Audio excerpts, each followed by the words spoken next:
Pronto. Boa tarde, sejam todas e todos bem-vindos a mais um seminário do Programa de Pós-Graduação em Física. Na data de hoje, nós temos o professor Marcelo Marques, do ITA. Eu vou passar um pouco do currículo do professor Marcelo e logo em seguida eu passo a palavra para ele começar o seminário. O professor Marcelo ele possui graduação em Física pela Universidade de São Paulo, mestrado em Física também mestrado e doutorado pela mesma universidade, e atualmente é professor associado no Instituto Tecnológico da Aeronáutica, no ITA. É associado ou já está em titular, Marcelo? Associado ainda. Associado, é porque a Lara passou a titular. A Lara já é titular, né? É. Eu li no currículo dela, acho que não estava atualizado, associado, mas depois o André me falou que ela era titular. Sim. Então tá certo. Então, ele atuou na divisão de Engenharia Eletrônica, no departamento de Microeletrônica e Optoeletrônica, e se transferindo depois para a divisão de Ciências Fundamentais no departamento de Física, né? Ele é cofundador do grupo de materiais e semicondutores, nanotecnologia, e realiza pesquisa teórica em física da matéria condensada com ênfase em semicondutores e nanoestruturas. Ele destaca-se com 2 pontos principais: a correção de quase partículas em estruturas eletrônicas espacialmente, né? Com um método desenvolvido, DFT-meio, e também na aplicação de modelos estatísticos rigorosos para simulação de sistemas desordenados. Tem como objetivo obter as propriedades estruturais, termodinâmica, elástica, vibracionais, eletrônicas, ópticas e topológicas de sistemas complexos bidimensionais ou tridimensionais, né, como ligas, heteroestruturas, materiais com defeitos e impureza. Bom, outros sistemas que ele tem estudado estudo de nitretos, óxido, heteroestruturas de Van der Waals, perovskitas, que é o tema do seminário dele de hoje, para aplicação em eletrônica, optoeletrônica e computação quântica. Professor, eu agradeço muito o senhor estar participando do nosso programa, né, através do seminário. Espero que em breve esteja aqui fisicamente com a gente, né, não só para trabalhar, mas como tomar uma cervejinha, comer um peixinho. Com certeza. E passo a palavra para o senhor. Muito obrigado, professor Teldo. É uma honra para mim poder ocupar esse espaço aqui tão interessante, né, de seminários e poder falar um pouquinho da pesquisa que a gente faz aqui no ITA, né? Recentemente teve a presença do professor André, da professora Lara, falaram um pouquinho. Eu vou falar de outro aspecto, então, da nossa pesquisa, que de uns anos para cá, a gente realmente está atuando mais firmemente nesses materiais fantásticos, são os perovskitas. Né? Então, deixa eu colocar aqui minha apresentação. Então, o nome da minha apresentação é Tunable Bandgap of Perovskite Compounds for Solar Cell Applications, Quasi-Particle and Disordered Effects. Bom, acho que vocês veem meu pointer aqui, né? Tá tudo ok? Sim, tá. Ok. Tudo bem, então vamos lá. Então, eu dividi minha apresentação em 3 partes, né? Primeiro eu vou falar um pouquinho do ITA, né, e do nosso grupo de pesquisa aqui. E, na sequência, por que estudar esse tipo de material, né, chamadas perovskitas. E, por último, eu vou mostrar os nossos resultados mais recentes sobre essa pesquisa. Né? Bom, então vamos lá, começando pelo nosso grupo de pesquisa. Né? Então, eu sou do ITA, né, que fica em São José dos Campos, então, o Instituto de Tecnologia ligado à aeronáutica, né? E acho que é bastante conhecido que o ITA oferece 6 cursos de graduação, né? Então, são engenharia aeronáutica, eletrônica, mecânica, civil, de computação aeroespacial. Aqui, fotos do nosso campo, né? Bastante agradável, tranquilo aqui. Embora tenha um pouco de vergonha de falar em beleza perto do Pantanal, né? Do Mato Grosso, enfim, não chega nem perto, mas é um lugar agradável, assim. Mas, assim, é interessante notar, talvez muitos não saibam, que a gente tem uma pós-graduação em física, né? Bastante atuante, várias áreas teóricas e várias áreas aplicadas, mestrado e doutorado. Tá aqui, coloquei fotos do nosso prédio, né? Um prédio novo, bem recente. E também chamar atenção para uma coisa, que o ano que vem, né, a gente vai sediar um workshop bastante interessante da área de matéria condensada, que é o Brazilian Workshop on Semiconductor Physics. E ele vai ser em setembro do ano que vem, né? Passando essa loucura da pandemia, presencial, espero que esteja tudo bem. E fica o convite aqui para vocês se inscreverem e virem nos visitar aqui em São José dos Campos, né? Bom, dentro do ITA, então, a gente tem um grupo chamado Grupo de Semicondutores, de Materiais Semicondutores e Nanotecnologia, né, GMSN. Foi fundado por mim, pela professora Lara, e mais recentemente a gente conta com 2 outros professores mais novos, o André e o Ivan. O André atua mais em modelos macroscópicos, né, polaritons, extons, etc. E eu, o Ivan e a Lara atuamos mais em simulações atomísticas, né, usando o DFT. A gente tem várias colaborações, né, muito, muito legal, né, que a gente está cada vez mais fortalecendo essas colaborações com o Brasil inteiro, também com o professor Teldo aí da Federal, né, do Mato Grosso, e ressaltou também colaborações internacionais, um longo tempo de colaboração com a Alemanha, a Universidade de Iena. O professor André tem colaboração intensa com Portugal, né, Universidade do Minho. E, recentemente, a gente começou uma colaboração em perovskitas, né, tanto teórico quanto experimental, com Cagliari. A gente tem diversos alunos aí, acho que esse número é um pouco maior do que esse atualmente, de graduação, de doutorado, né, de mestrado e também muitos alunos de iniciação científica, né? Então, a gente tem um grupo bastante ativo aqui, está aqui vários dos nossos estudantes. Bom, vamos começar falando em geral dos tópicos, né? Então, vamos lá para o mundo da matéria condensada, dar uma noção geral. Eu gosto de dividir assim em 3 partes, né? Então, você tem a parte de fazer o material, né? Sintetizar o material, que é uma parte importante, né? Que é aí que vão aparecer aí os efeitos novos. Aí você tem que caracterizar esse material com diversas técnicas, né? Muitas e muitas técnicas, né, para saber as propriedades desse sistema. E tem também a parte teórica, que você vai ter modelos para descrever essa física de muitos corpos aí, muitas vezes muito sofisticada, e também fazer simulação computacional, porque a teoria, né, as teorias para descrever isso, em geral, elas caem, né, num problema numérico, e aí a gente tem que fazer simulação, né? O nosso grupo, apesar de ter algumas colaborações com um experimento, ele é totalmente teórico, né? Então a gente se dedica a pensar a teoria e também em fazer simulações desses sistemas, né? Bom, como é que a gente faz simulação de materiais, né? Desses sistemas que a gente não está interessado, né? De onde vêm essas propriedades, né, do material?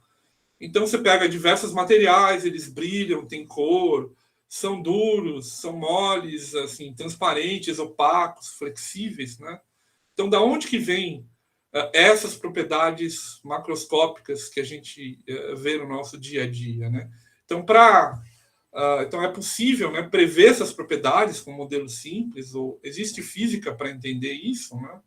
Na verdade, a gente passou um bom tempo, né, na história da ciência só tendo resultados experimentais a respeito de materiais e não tinha nenhuma teoria que pudesse descrever essas propriedades de maneira mais teórica, assim, né? Até que aparece a mecânica quântica, né? Então, com o advento da mecânica quântica, a gente consegue explicar como é que a matéria funciona, como é que advém as propriedades, por que o material é duro, por que o outro absorve luz, por que o outro é transparente, assim por diante, né? Como é que a gente faz isso, né? Então a gente tem que olhar para os átomos, né? E aí, a partir desses átomos, né, vão formar uma certa geometria, né? Então, nas nossas simulações, a gente sempre assume sistemas ordenados, né, como um primeiro passo, né? Então, tem que saber como é que esses átomos vão se portar e interagir, né? E aí, a gente vai usar uma teoria, que é a teoria para descrever as interações atômicas, mecânica quântica. Isso vai se reverter num problema numérico, né? E aí a gente tem que ir para a computação, né? Resolver isso no computador. E aí, com isso, gerar, né, propriedades preditivas, né, e comparativas com o experimento, né, com as propriedades macroscópicas de experimentos. Então, dessa abordagem, a gente pode obter propriedades termodinâmicas, magnetismo, estudar transporte, estudar a interação com a radiação desse material, estudar as diversas estruturas, né, que a gente pode ter. Em geral, eu vou focar aqui para perovskitas em termodinâmica e interação com a radiação. Bom, tem uma travada aqui, deixa eu passar. Passando, então, nesse mundo da matéria condensada, quais são os principais tópicos que o nosso grupo atua, né, atualmente? Então, atualmente a gente tem bastante interesse, né, em materiais bidimensionais, né, que são uma revolução aí da matéria condensada, que aparece com a síntese do grafeno, e aí você tem uma série de materiais muito interessantes e sistemas, né? A gente tem uma longa tradição, vem lá do doutorado da Lara, depois eu na sequência, lá na USP, né, estudando, também em colaboração com os alemães, com o professor Guimarães em Campinas, etc., de estudar sistemas desordenados, né? Então tem um sistema que tem desordem, misturas, né? Essa física é muito interessante, a gente atua bastante nessa física. Também prevê estados excitados, né? Então a teoria básica para escrever os materiais da DFT, ela prevê mal estados excitados.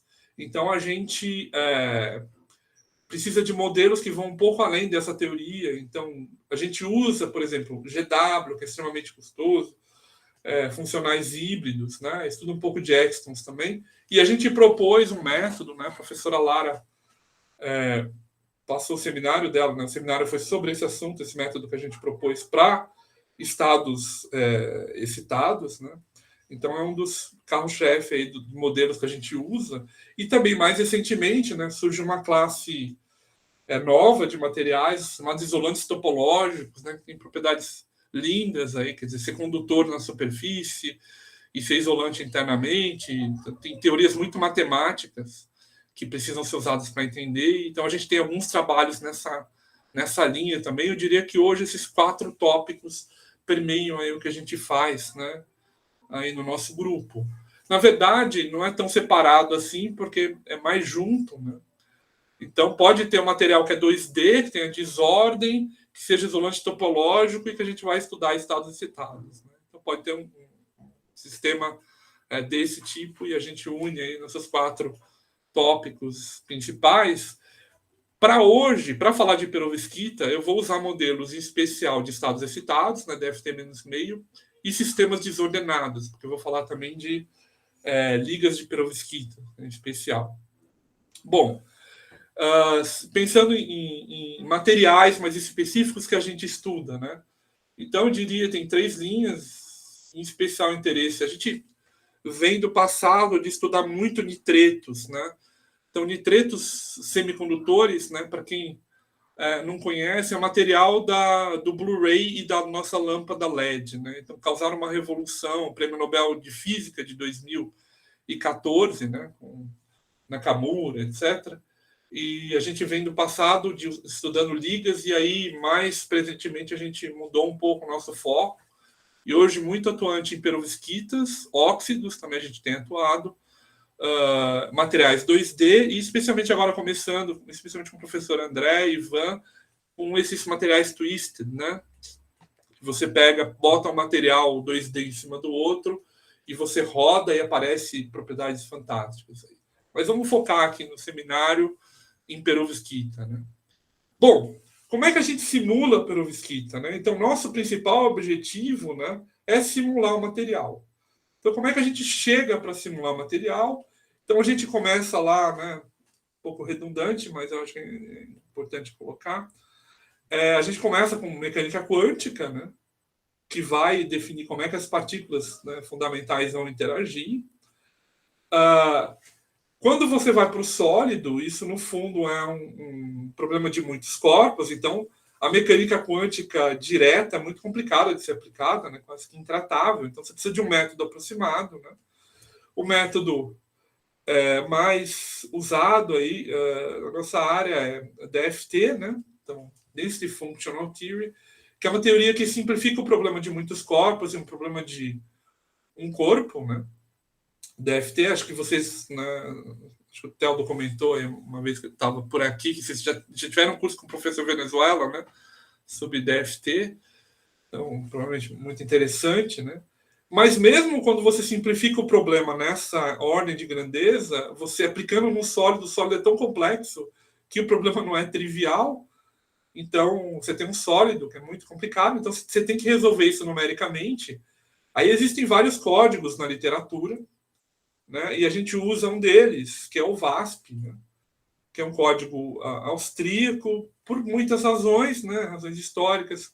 Primeiro porque é muito bom, mas também porque a gente é muito conectado, né? Interage há muitos anos com um professor de Iena, que foi coautor do código, chamado Jürgen van Mielen, né? Então, a gente faz simulação usando essa ferramenta. Em geral, a gente já está começando dos códigos. Mas só isso não basta, a vida é dura, né? A gente já sabe disso. E a gente precisa também, às vezes, ir além desse tipo de abordagem, né?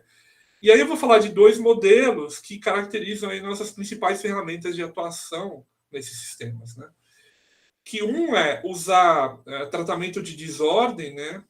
Misturas, ligas, etc., para escrever essa física, e também de uma teoria adicional para obter boas energias de excitação, né, bons gaps, porque a DFT ela não descreve bem, né, estados excitados, os gaps são subestimados, etc. Então, eu diria que esses dois problemas, 1 e 2, né, que são implementados em cima do DFT padrão, com o VASP, né, que caracterizam aí nossas principais ferramentas, modelos teóricos para simular esses materiais, e também, né, no caso aqui específico que a gente tem, as perovskitas. Tá? Bom, então, essa primeira parte termina, que eu falei do nosso grupo e do que a gente faz. Está errado ali, research. Depois eu corrijo, enfim. Vamos para a segunda parte, né? Por que estudar perovskitas? Né? Você tem... As possibilidades materiais são praticamente infinitas, né? Porque você tem um número imenso de átomos e um número imenso de estruturas, assim por diante. Mas por que esse material é tão interessante assim, né? Bom, vamos começar de problemas grandes aqui, de coisas mais gerais, né? Vamos lá, uma motivação geral, né? O aquecimento global, né? Que a gente sabe que é um dos maiores problemas aí que a gente enfrenta na humanidade, né? E o planeta está aquecendo, isso vai causar imensos problemas, né? O clima, etc., a poluição. E a gente precisa de abordagens para resolver isso, né? Ou minimizar isso, né? Isso é um assunto corrente no mundo. Quer dizer, a resolução desse problema passa com como a gente gera energia, né? Então, se a gente vê a matriz de geração de energia, é uma matriz bastante suja, né? Com carvão, óleo, gás natural, etc., né? E isso causa diretamente esse aquecimento global, né? E poluição, né? Então, é uma necessidade que a gente tem hoje de ir para fontes renováveis de energia. Né? Então, a utilização de fontes limpas e renováveis é mandatória no mundo. Essa é uma discussão que está no mundo. Né? Então, é um driving force aí para os cientistas apresentarem soluções para isso. Né? Então, você tem, sei lá, tanto a comunidade europeia como os Estados Unidos, etc. Né? Com toda hora sai notícia de grandes de leis a respeito disso, de grandes iniciativas nesse sentido. Né? Se a gente olhar as possibilidades de energias renováveis, né, então vamos lá, a demanda global de energia, sei lá, 16 terawatts, né, em 2050 vai para 30, por exemplo. Né? Se a gente olhar as fontes renováveis, né, elas têm uma limitação, né, do uso. Então, hidro, vento, marés, geotérmica, biomassa, etc., tem uma limitação, né? Olhando esses números aqui. Então, não dá para a gente ter uma fonte que resolva todos os problemas. Mas se a gente olhar a energia solar, é incrível os números. É óbvio que esse número ele é enfim, absurdo, né? Porque a gente pensa na cobertura total da Terra com células solares, ou sem o mar, né? Mas só para ver o grau de possibilidades que a gente tem dessa tecnologia, né? Então, tecnologia solar se apresenta realmente como uma grande e interessante possibilidade, né? Nesse universo de energias renováveis, né? Mas como a gente melhorar essa tecnologia e deixar essa tecnologia efetiva, né? Então, obviamente que a gente não precisa nem pensar muito, né? Só sair de casa, que está difícil hoje, mas sentir um pouco o sol para ver que, ainda mais em Cuiabá, né?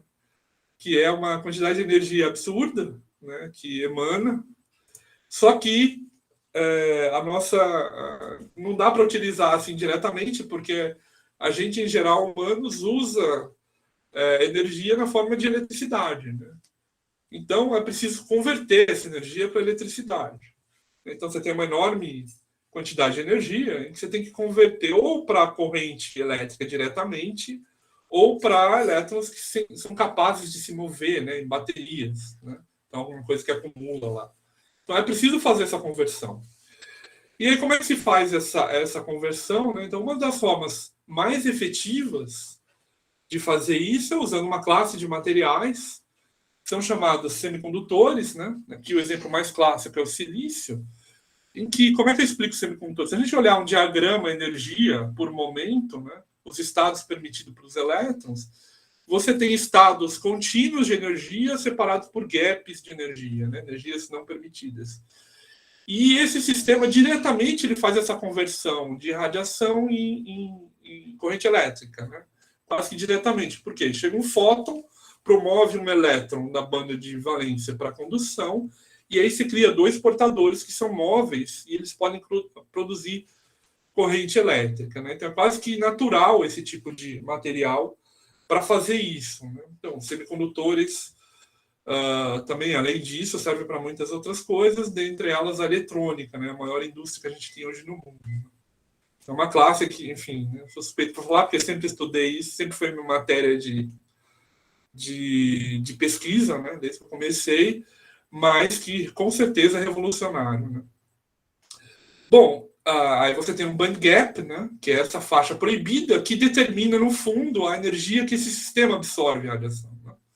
E aí você faz um pouco de engenharia nesse sistema e aí você produz, né, isso foi proposto lá nos anos 50, uma célula solar de uma junção que é essencialmente, né, a célula solar que a gente tem hoje. Né? Você compra uma célula solar para sua casa baseada nessa tecnologia aqui. Né? Então você tem uma junção PN, tem um campo elétrico, chega a radiação, gera um par elétron-buraco. Esse campo acelera esse par e aí você produz corrente. Né? Então, esse é um dispositivo, né, da célula solar. Você tem que dopar os dois lados para ter uma junção PN. Né? Um lado tem mais elétron, tem buraco. Tem toda uma física linda de junção PN. Né? Eu não tenho muito tempo de descrever aqui, mas só em ideias gerais. Então, você tem a célula solar, né, desse tipo mais simples. Né?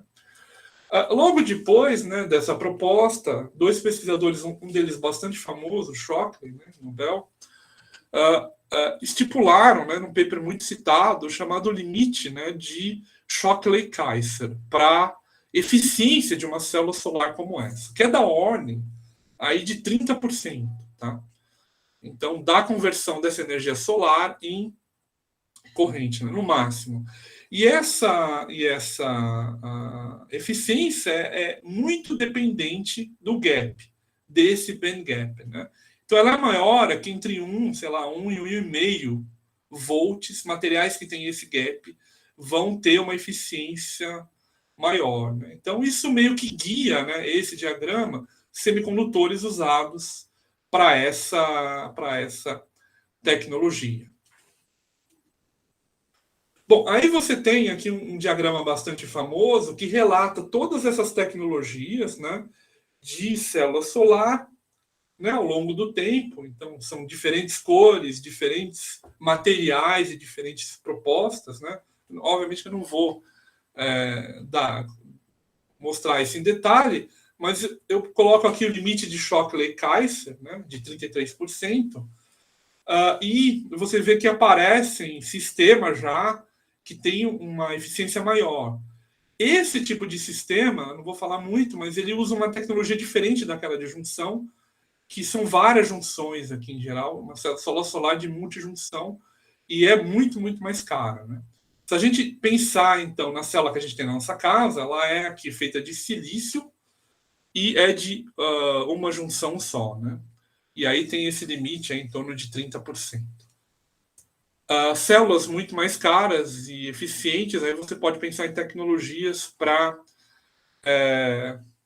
por exemplo, satélites, né? Que o preço não é tão levado em conta, assim, que o satélite é tão caro que, enfim, né? Esse preço é irrisório para essa tecnologia. E nesse contexto é que aí, depois de eu falar tanto, é que aparecem as perovskitas, né? Então, vamos começar a falar nas perovskitas, que tem essa revolução, né? Na verdade, a gente pode falar de uma revolução desse campo, né? Por quê? Onde estão as perovskitas nesse diagrama, né? Ele está exatamente aqui em amarelo e vermelho, né?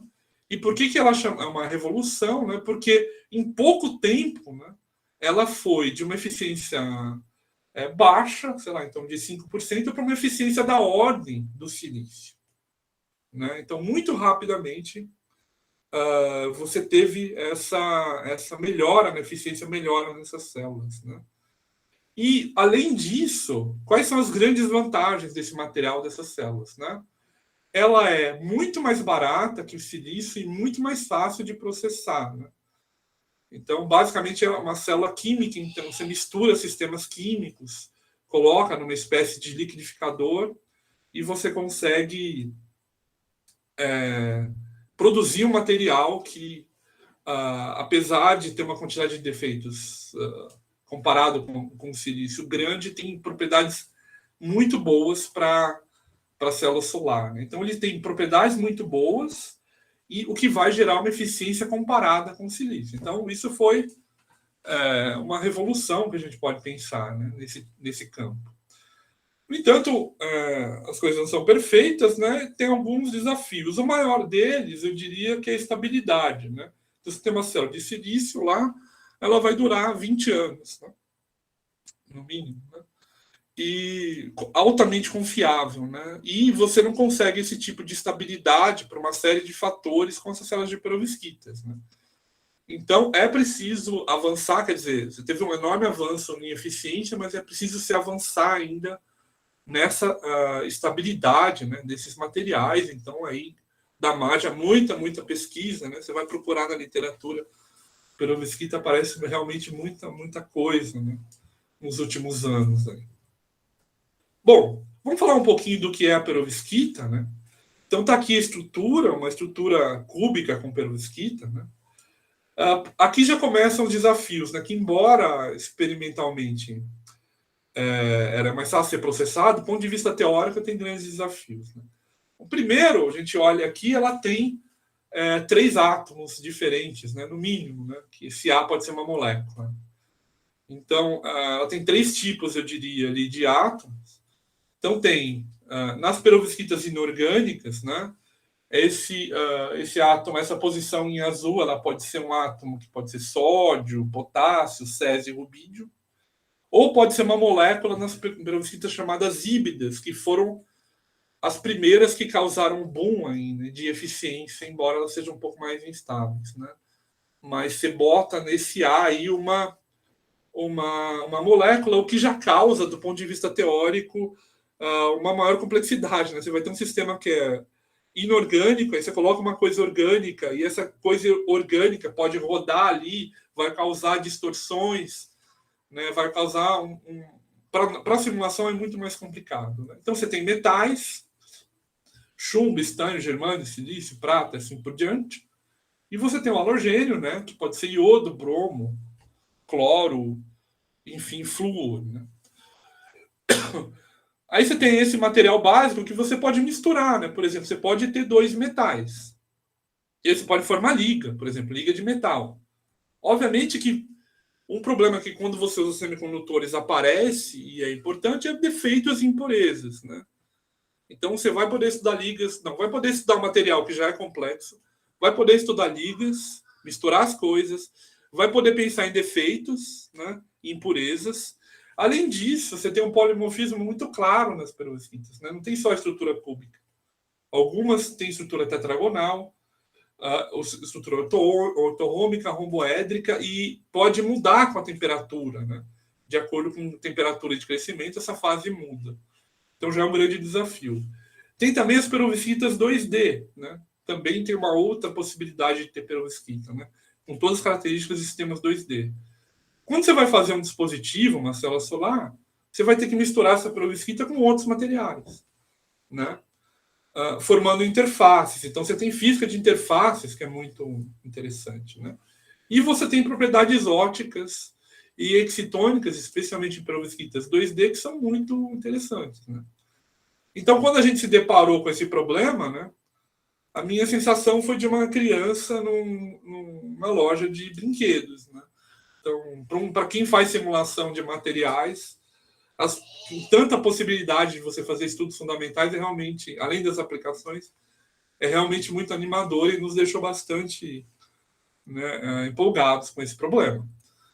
Então, naturalmente, né, dado esse quadro, né, perovskitas têm grande potencial e nós temos muitos desafios, mas que esses desafios podem ser suplantados, especialmente em se estudando novos materiais, né? Estamos estudando essa gama de novos materiais. Então, é um problema muito interessante para a gente que se apresenta teórico, né? E estudar e aplicar nossos modelos para tentar entender esses materiais, mudando os átomos, mudando a estrutura, fazendo misturas, estudando defeitos e entendendo essas propriedades.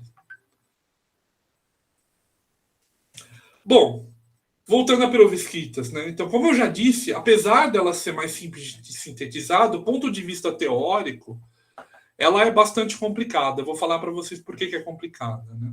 Então, está aqui a perovskita em cima, uma célula de silício, né, embaixo. Bom, primeiro que ela já é uma estrutura, mesmo na estrutura cúbica, você tem mais átomos, né? Então, já causa uma dificuldade maior a princípio, né?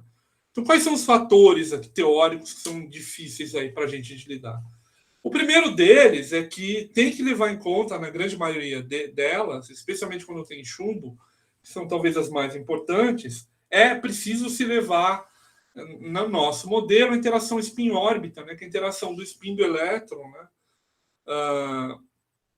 com o momento angular que ele tem, né? Então, só para ter uma ideia, essa aqui é uma estrutura de bandas típica, né? Aqui é um cálculo sem spin-órbita, né? Está aqui o gap, e à direita um cálculo com spin-órbita, né? Então dá para ver que o efeito é drástico, o gap é completamente diferente, a estrutura da condução, por exemplo, é muito diferente.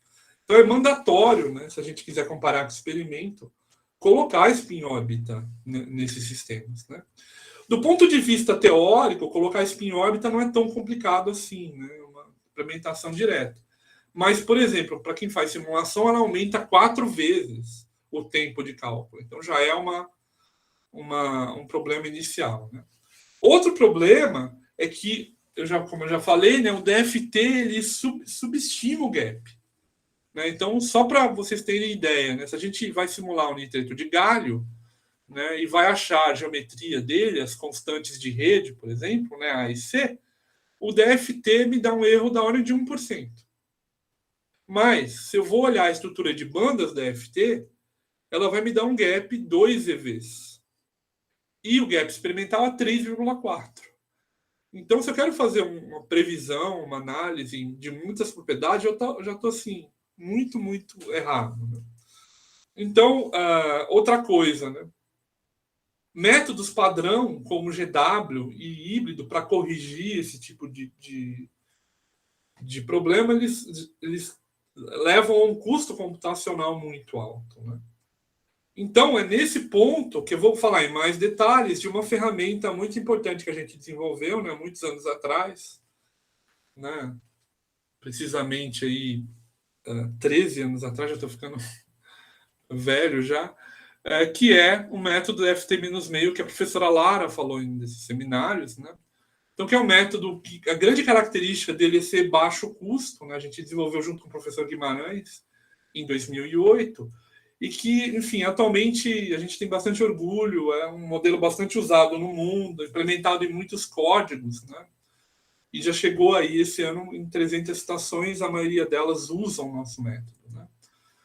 Particularmente para a perovskita, também, como é um sistema muito complicado, tem aumentado bastante o emprego no mundo, né?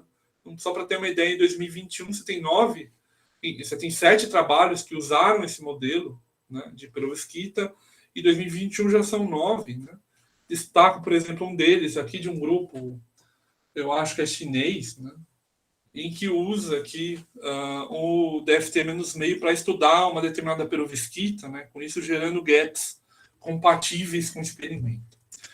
A ideia dele, né, é uma ideia, eu vou falar mais rapidamente aqui, né, não vou me focar muito, mas é um conceito geral que é o seguinte: se você aplica DFT num átomo, por exemplo, você vai olhar o último nível ocupado, né? Aqui é o vácuo. Então, essa diferença devia dar a ionização do sistema, né? Energia de ionização. Mas, se você comparar com o experimento, não é um bom valor, né? É um valor subestimado, né? Então, sei lá, pega para o átomo de oxigênio, né? Esse resultado é 7 e a energia de ionização é 13, né? Agora, quando a gente obtém um bom valor, né? A gente obtém um bom valor se a gente passa a desocupar esse nível explicitamente, né? Então, se a gente desocupar, colocar meio elétron aqui, por exemplo, colocar nenhum elétron, esse nível vai baixar. E aí, quando a gente compara, né, isso devido à alta interação, uma coisa que o DFT não leva em conta, né, que esse efeito, e aí quando a gente compara com o experimento, é muito bom o número. Né? Então, da onde que vem essa história de meia ocupação, né? Então, dá para se mostrar, não tenho tempo aqui, mas que essa chamada técnica do Slater, né, um pesquisador bastante famoso em matéria condensada, que desenvolveu isso, que ele mostra que a energia de ocupação para os funcionais usuais é igual a menos, né, o alto valor meio ocupado. Opa, tive um problema aqui, só um momento.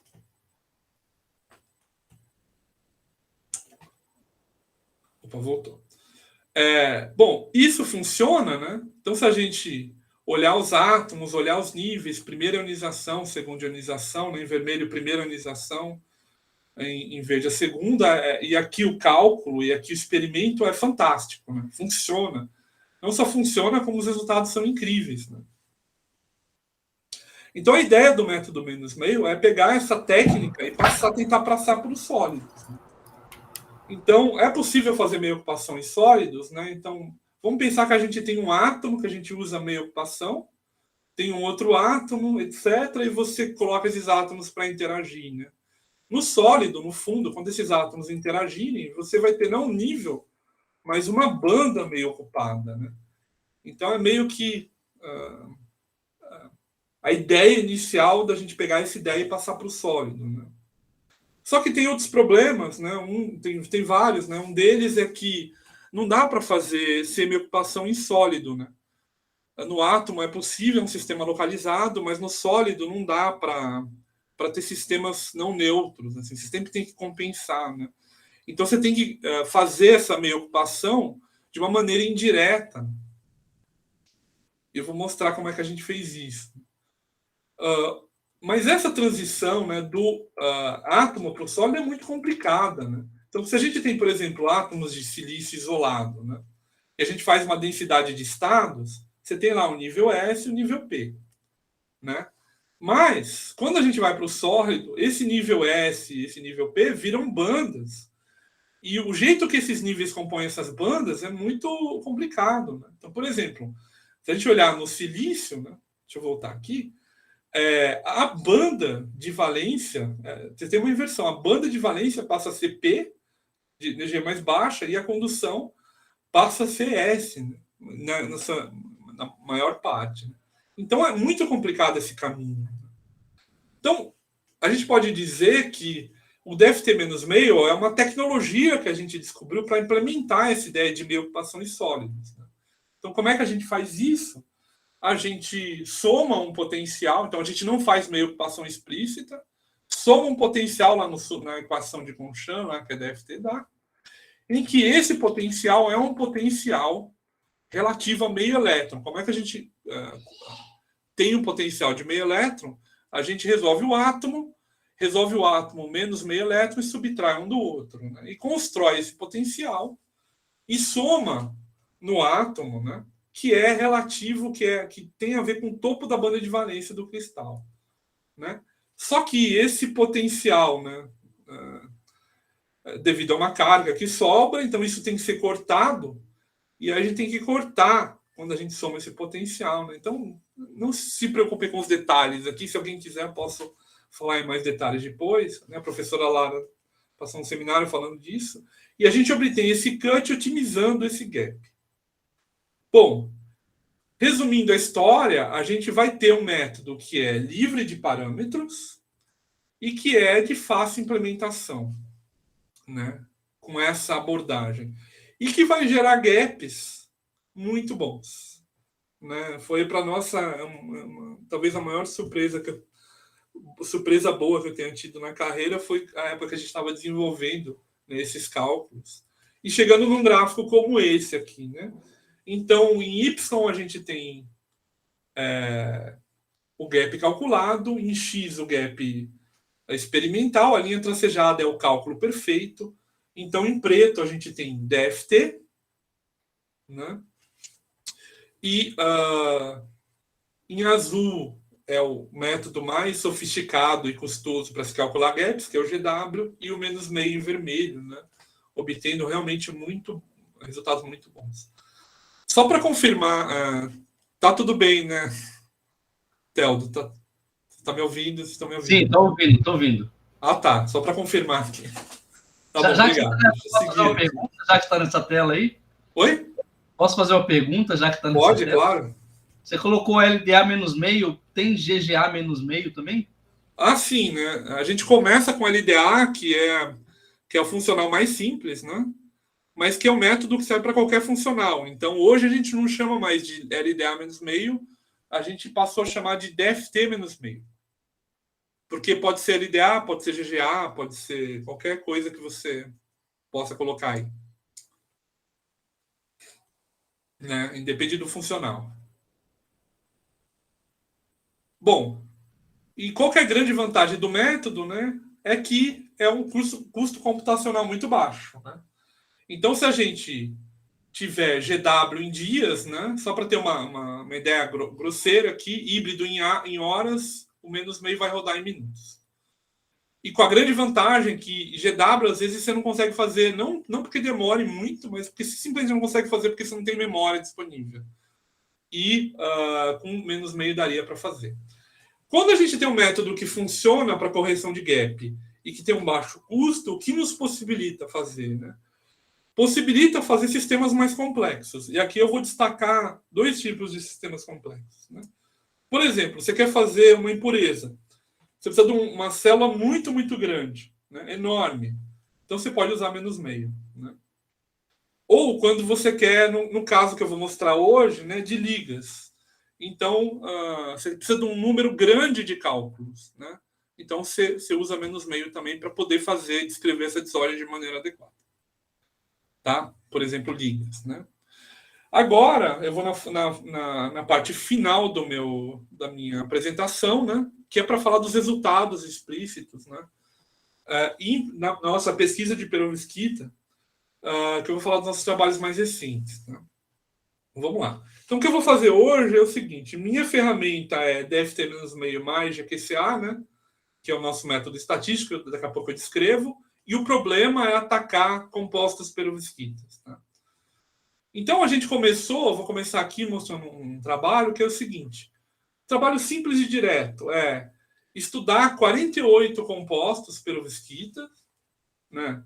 Usando a estrutura cúbica, né, mantendo uma estrutura mais simples e aplicando correções de gap, olhando gaps e olhando como é que esses compostos,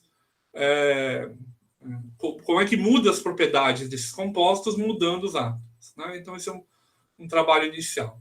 Então, no caso do halogênio, a gente escolheu 3, cloro, bromo e iodo. No caso do metal, 4 metais, silício, germânio, estanho e chumbo.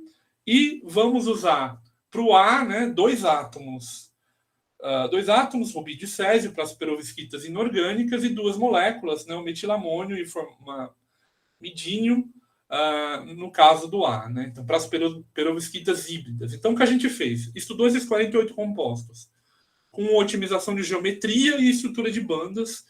E o que é importante ressaltar aqui é que nas perovskitas, a conexão entre estrutura e propriedades eletrônicas é drástica, porque a estrutura da perovskita é especialmente complicada, em especial quando a gente tem as perovskitas híbridas, quando a gente coloca uma molécula lá no meio, né? Então, vamos começar. Primeiro resultado, né, para as constantes de rede. Tá? Então, aqui estrutura cúbica, ela tem né, constante de rede aqui ao lado do cubo, né? Então, 3 constantes. Idealmente, elas são iguais, tá? Mas só que quando a gente tiver perovskitas inorgânicas, você tem uma assimetria no problema e elas não vão ser iguais. Né? Então, vamos mostrar os resultados. Tem uma tabela enorme aqui, né, em todas essas 48, então a gente fez todas essas combinações. Como é que eu dividi aqui, né? Então, 4 metais em 4 quadrantes, chumbo, germânio, estanho e silício, né? Então, um quadrante para cada metal. Descendo, né, de baixo para cima, então começa formaminídio, metilamônio, césio e rubídio, de cima para baixo. E a cada 3, né, iodo, bromo, cloro, e assim por diante. Então, essa tendência dessa tabela, que em geral eu vou mostrar aqui nos resultados, tá? Então, vamos lá. Então, 2 coisas importantes aqui que a gente vê nessa tabela, não se atenha a muitos detalhes, são muitos dados, né? DFT dá excelentes valores para constante de rede, né? Então, o erro em geral, quando tem experimento, é 1,5%. Outra coisa é que a tendência é muito clara, né? Em quase todos os casos, quanto maior o átomo, maior a constante de rede. Então, toda vez que o átomo aumentar, a constante de rede vai aumentar. Só tem 2 exceções. E essas exceções que eu vou mostrar por que elas ocorrem, vai ter os efeitos bonitos aqui. É esse composto, né, que tem o FAPBBr3, então trocando o metal, ou FAPBCl3, quando vai do chumbo para o estanho. Então, quando vai do chumbo para o estanho é menor que o chumbo. A gente esperaria o quê? Que a constante de rede diminuísse. Mas ela aumenta, né? Então, se a gente olhar aqui 6,10 vai para 6,16 e 5,86 vai para 5,97. Então, alguma coisa diferente vai acontecer nesses compostos. Para ver o que está acontecendo, né, eu vou mostrar resultados mais precisos aqui de 2 coisas, né? Comprimentos de ligação, que é o comprimento de ligação entre o metal e o halogênio, né? E o ângulo, né? Esse ângulo que é halogênio, metal, halogênio, né? Idealmente, né? Então, esses comprimentos são iguais em todas as direções. Idealmente, esse ângulo é 180 graus. Tá? Então, vamos olhar essa característica típica desse material. Então, vamos olhar essa tabela. Aqui tem esse comprimento, né? O máximo e o mínimo, né? Então, são resultados médios aqui. E tem o ângulo aqui nas 3 direções, né? A, B e C. 2 coisas importantes que a gente verificou. Primeiro, né? Em todos os casos que as perovskitas são inorgânicas, né? Ou seja, com o A sendo césio ou rubídio, as constantes são iguais, A igual a B igual a C, e o ângulo é sempre 180. Que são todos esses casos aqui. Então, nada de muito diferente vai acontecer, nada de muito interessante. A gente quer que as coisas esquisitas aconteçam para a gente poder explicar. Né? Mas, quando você tem não o inorgânico, mas tem o híbrido, né, em que esse átomo A é uma molécula, essa posição A, desculpa, é uma molécula, então aí você tem distorções. E aí as 3 direções são diferentes e os ângulos passam a ser diferentes ainda. E aparece uma distorção. E essa distorção é a seguinte: quanto menor o metal, maior a distorção. Então, se a gente olhar aqui no chumbo, né, você tem, vamos olhar o ângulo, por exemplo, ele varia pouco perto de 180. Então, 177, 180, 174. Mas no caso do silício, esse efeito é drástico, né? O ângulo varia até 161 graus de 180. Né? Então, esse efeito a gente verificou. Esse efeito vai gerar um padrão de distorção que a gente chamou de efeito de segregação. Né? Então, numa perovskita ideal, né, a gente tem todos esses comprimentos aqui, essas 6 ligações, né, do metal com halogênio são iguais, né? Agora, se a gente distorce, isso passa a não ser mais igual, e aí você tem 2 efeitos drásticos aqui, né? O efeito mais drástico é para esse sistema, que é a molécula, né, o metilamônio, silício, iodo, metilamônio, silício, cloro, que é o que a gente chama de segregação total e forma estruturas piramidais, né? Então a gente deixa de ter essa estrutura com coordenação 6 aqui, né, e passa a ter essas pirâmides formadas, ou seja, né, essa ligação aqui se quebra e formam essas pirâmides, né? E aí a estrutura é bastante distorcida, né? A gente chama de segregação total. E segregação parcial, quando essa quebra de ligação ocorre em uma ou em 2 direções, que são todos esses casos aqui, em especial aqui, né, o FASN-BR3 e FASN cloro 3. Né? Então aparecem esses efeitos aqui. Por que esses efeitos são importantes? Porque isso vai gerar uma estrutura eletrônica diferente, vai gerar gaps diferentes, e isso tem implicação na absorção da perovskita.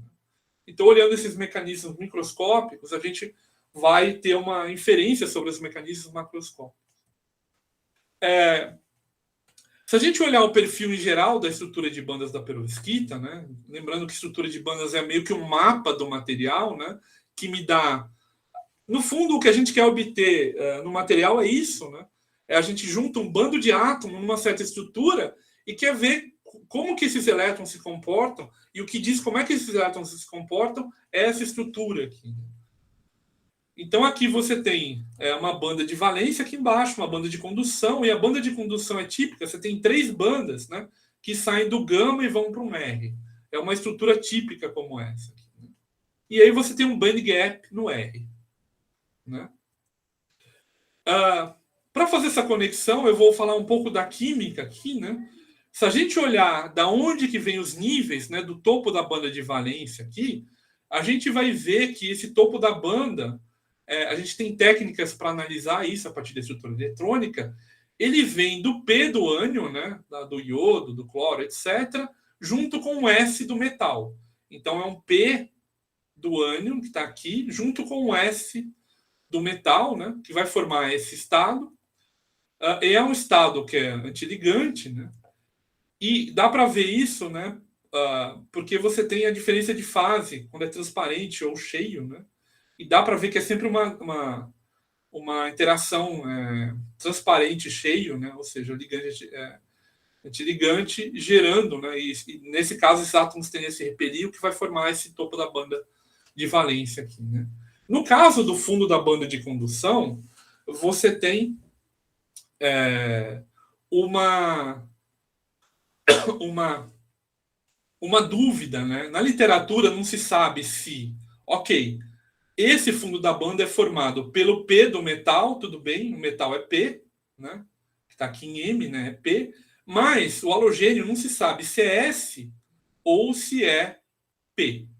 Okay? Então se tem essa dúvida. Teldo, eu cheguei a 50 minutos aqui, ainda tenho um pouquinho para falar dos resultados.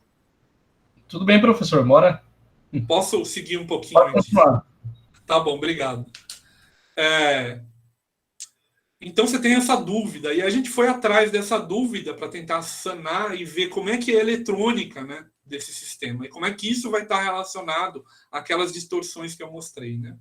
Também dando margem ao nível antiligante aqui.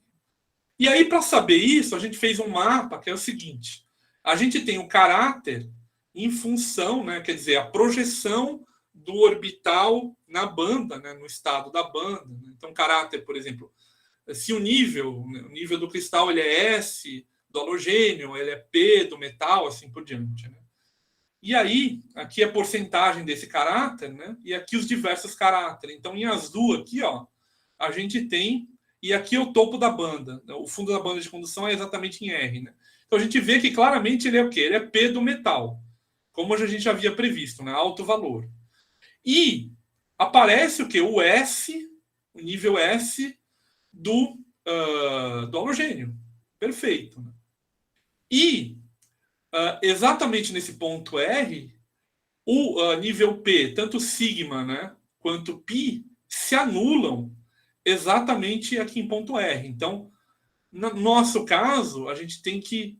A resposta é P do metal, né, e S do ânion. S do ânion. Tá? Por que é S do ânion? Porque o P do ânion se anula. Por que se anula? Né? O modelo é simples de mostrar, né? Porque como a estrutura é perfeita, você tem o cancelamento desses orbitais de maneira perfeita. Né?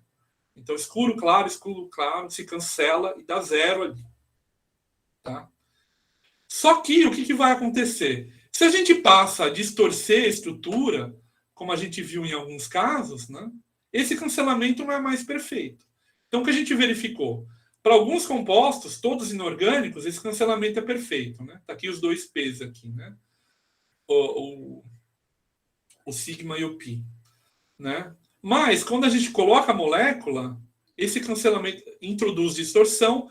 Em chumbo, né? Quando a gente tem chumbo, a gente viu que a distorção é menor, mesmo assim se cancela. Mas, por exemplo, esse caso aqui, Fa, germânio, cloro e Ma, silício e iodo, passam a não se cancelar. Né? Então, aparece primeiro esse nível laranja aqui, e depois, quando você tem uma máxima distorção, você aparece os dois P's aqui, né? De caráter, e aí esse orbital tem grande influência lá naquele estado eletrônico. Né? Então, aqui é o caso inorgânico, aqui é quase não distorcido, aqui uma pequena distorção e aqui totalmente distorcido. Por que isso é importante? Né? Porque esses casos, né, eles vão ter efeito no gap. Então, esses casos de distorção parcial, né, que a gente viu, que era especialmente o FASN, bromo, FASN cloro, né, eles distorcem e vão gerar um caráter P que vai aparecer ali no nosso gap. E quando a gente tem, né, a máxima distorção, que são esses dois compostos aqui, né, vai aparecer mais ainda esse orbital P aqui. Né? E qual que é o efeito disso? O efeito disso é que dá para se mostrar que esses casos altamente distorcidos vão aumentar o gap. Né? Vão aumentar o gap. E vão aumentar o gap de maneira anômala ao que a gente espera das tendências normais de tamanhos e dos compostos. Né? Então, o que a gente verificou foi essa conexão aqui. Né? Daqui a pouco vai ficar mais claro. Agora, então, a gente já tem aí o arcabouço, né, para poder falar dos gaps que a gente calculou com DFT-meio. Né? Então, vamos lá. Tem a segregação, distorção do sistema. Essa distorção vai aparecer o caráter P, e isso vai gerar um aumento do gap, né, por esse caráter P. Para parcialmente distorcido um pouco e um aumento maior para esses sistemas que são muito distorcidos. Né? Então, agora a gente já pode comparar, né, diretamente o gap. Então, todos os gaps DFT-meio que a gente calculou. Então, aqui chumbo, germânio, estanho e silício, né, seguindo aquela ordem da tabela. E aí a gente comparou o quê? DFT-meio, experimento, GW, híbrido, que estão os outros dois métodos aqui. Né? Vocês podem dar uma olhada em geral na tabela, mas podem confiar em mim. Se tiver dúvida, pode ler o paper lá. Mas eu posso dizer que, quando a gente compara diretamente com o experimento, o nosso resultado é melhor do que o híbrido e é similar aos resultados GW. Né? Tem um erro próximo, o que nos deixa bastante contentes aí com o método. A gente pode colocar naquele diagrama, ok? Todos os compostos.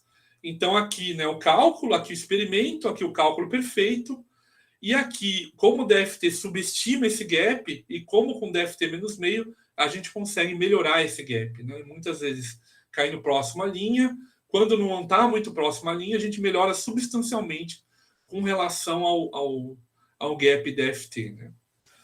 Aqui, né, como a gente tem um resultado que a gente pode comparar diretamente com o experimento, a gente pode tentar fazer previsões aí, né? Por exemplo, lembra lá do limite de Shockley-Kaiser, né? Então, essa faixa em verde, ela os materiais são melhores para a célula solar, né? E se a gente analisar o nosso espaço amostral desses materiais, a gente vai ver que 16 deles aparecem, né, nesse limite, sendo que 9 deles ainda não foram sintetizados. Tá?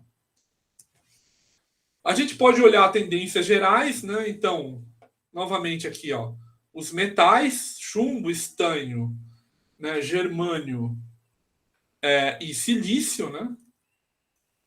Aí, indo, né, da esquerda para a direita, índio, bromo, cloro, e aqui, né, em verde e azul as orgânicas, né, e em vermelho e amarelo as inorgânicas com césio e rubídio.